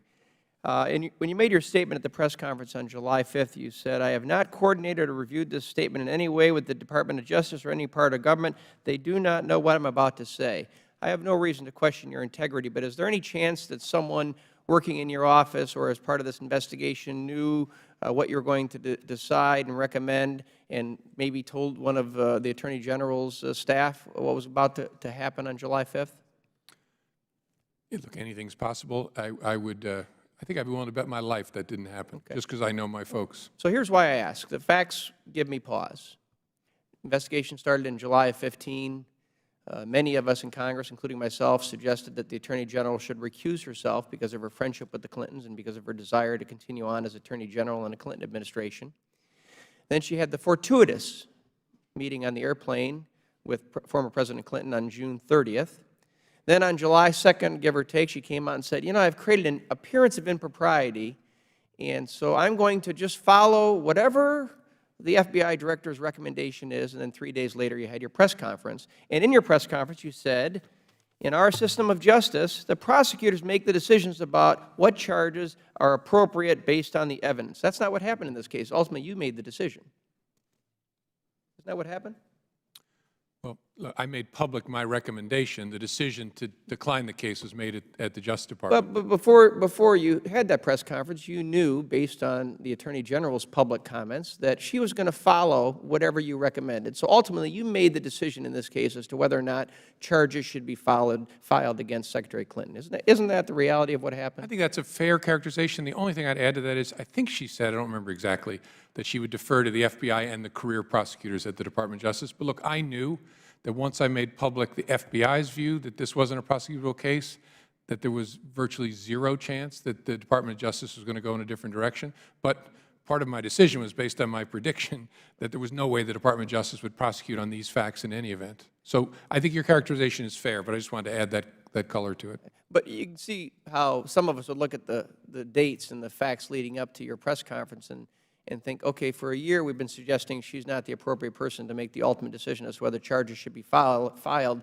She won't recuse herself, and then 3 days before you come out with your recommendation, which she's already said she's going to follow, she basically decides to recuse herself. Those facts give me pause. Yeah, I get why folks would ask about that, but I actually think there are two dates that matter. I think, but what generated that was the controversy around her meeting with President Clinton, not the interview with Secretary Clinton. That's a whole other discussion. So let's talk about Cheryl Mills. So you've said earlier today that it really wasn't up to you to weigh in on whether there's a conflict for Ms. Mills to act as Secretary Clinton's lawyer in the interview. But again, you're kind of taking your attorney hat on and off whenever it's convenient. You decided that at the beginning of that interview it wasn't appropriate for you to weigh in as a lawyer suggesting there was a conflict, but then again, your recommendation is ultimately, as a lawyer, what's being done in this case. You see a little bit of inconsistency there, or no? No, I see the point about the look, I would rather not have an attorney hat on at any time. I put it on because I thought that was what was necessary at the conclusion of this investigation. But I stand by that. The agents of the FBI, it's not to them to try and kick out someone's lawyer. What would have happened if you had said, Ms. Mills, because of the history here, you can't be in this interview? I don't know. I don't know. Could you have said that to her? I guess you could. It would be well outside our normal role.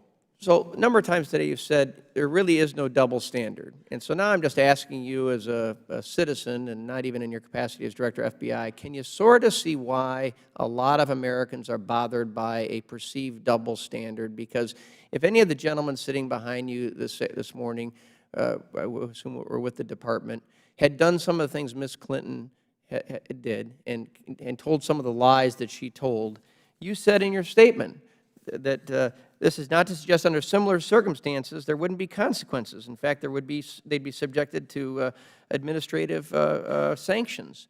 And now we have an election going on where she's seeking a pretty big promotion. So maybe your point is she wouldn't be charged under similar facts, but can you sort of see why so many people are bothered by the facts in this case, given that really nothing happened to her and now she's running for President of the United States? I mean, can you see the optics on that are troubling? Oh, I totally get that. That's one of the reasons I'm trying to answer as many questions as I can, because I get that question. But again, folks need to realize, in the FBI, if you did this, you'd be in huge trouble.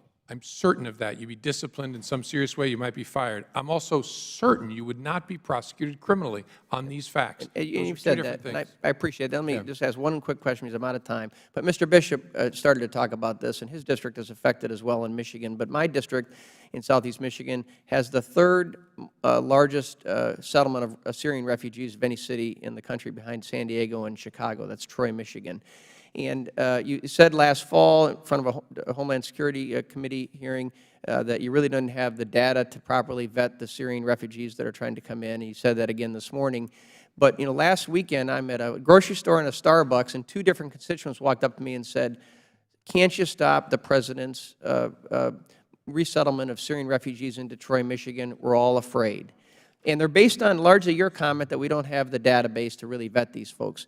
Anything I can tell the folks back in Michigan that we're doing, other than all I say now is we just have to wait for a new president, because this president has increased the number of refugees by 60% and 30% year over year the last 2 years. We just have to wait for a new president. I'd like to be able to say the FBI is doing something different than they were doing last year when you made those comments. Well, as I said earlier, they can know that we are, if there is a whiff about this person, somewhere in the U.S. government's vast holdings, we will find it. And the second thing they can know is if we get a whiff about somebody once they're in, we're going to cover that in a pretty tight way. What I can't promise people is that if, I can't query what's not in our holdings. That's the only reservation I offer to people. Thank you, sir. I yield back. Well, Director Comey, during questioning earlier, there was a dispute that arose over the contents of one or more of the immunity letters that were issued, particularly with regard to the issue of whether or not it contained immunity for destroying documents, emails. The individual who was questioning you about that was former Chairman Issa of the Oversight and Government Reform Committee, and I want him to be able to clarify, because we have contacted the Department of Justice and asked them to read the immunity letters to us. So the gentleman is recognized briefly. Thank you, Mr. Chairman. I'll try to be very brief. Under the immunity agreement with one or more individuals, we'll use Cheryl Mills as clearly one of the individuals. She negotiated a very, very good deal from what we can discover. She did not just receive immunity related to the production of the drive, the computer, and the contents, but in fact received immunity under 793, 18 U.S.C. 793E and F, 1924 U.S.C. 1920, 18 U.S.C. 1924, and the so-called David Petraeus portion, 18 U.S.C. 2071. And I'll focus on 2071. Her immunity is against any and all taking, destruction, or even obstruction, the way we read it, of documents classified or unclassified. Now, the only question I have for you is, and I know you're going to put this to justice, and we may have to ask them separately, for the purposes of what you needed as an investigator, because you were the person that wanted access to the computer, is that deal make any sense to, in return for things which she could have objected to as an attorney and held back, but which had no known proffer of leading to some criminal indictment of somebody else, she received complete immunity, as we read it, from obstruction or destruction of documents classified and unclassified, and that's based on a re-review of the immunity agreement. Yeah, I think this is you're right. This is a question best addressed to Justice, but I think you're misunderstanding it. As I understand it, this was a promise in writing from the Department of Justice. If you give us the laptops, we will not use anything on the laptops directly against you in a prosecution for that list of offenses. It's not immunity for those offenses if there's some other evidence. Now, that said, I'm not exactly sure why her lawyer asked for it, because by that point in the investigation, we didn't have a case on her to begin with. Well, I understand that, but based on the Reddit discovery and others, they asked me to do it, and you said so yourself, it was probably Cheryl Mill, they. You have an immune witness who has to tell you who they were. If they were told me to delete, and that's Cheryl Mills, then in fact you have evidence from an immune witness of a crime perpetrated by Cheryl Mills, the ordering of the destruction of any document classified or unclassified, which clearly she seems to have done. But she wouldn't be protected from that. If we developed evidence that she had obstructed justice in some fashion, all she's protected from is we can't use as evidence something that's on the laptop she gave us. We can still prosecute her. Right. So the information put into the record today, which included these Reddit discoveries, show that there is a they who asked to have the destruction of information under 18 U.S.C. 2071. If she doesn't have immunity for that order, she could, and by definition should be charged, because ordering somebody else to destroy something as an attorney well after there were subpoenas in place that were very specific, that's clearly a willful act, isn't it? Mr. Chairman, would you yield? Of course. Your line of questioning, first let me show my cards. I believe that Cheryl Mills has an impeccable character, as my line of questioning suggested that Director Comey and his staff have impeccable character. But my good friend, there's immunity given. I don't think this applies to Ms. Mills, and I looked at the sections that you're speaking of.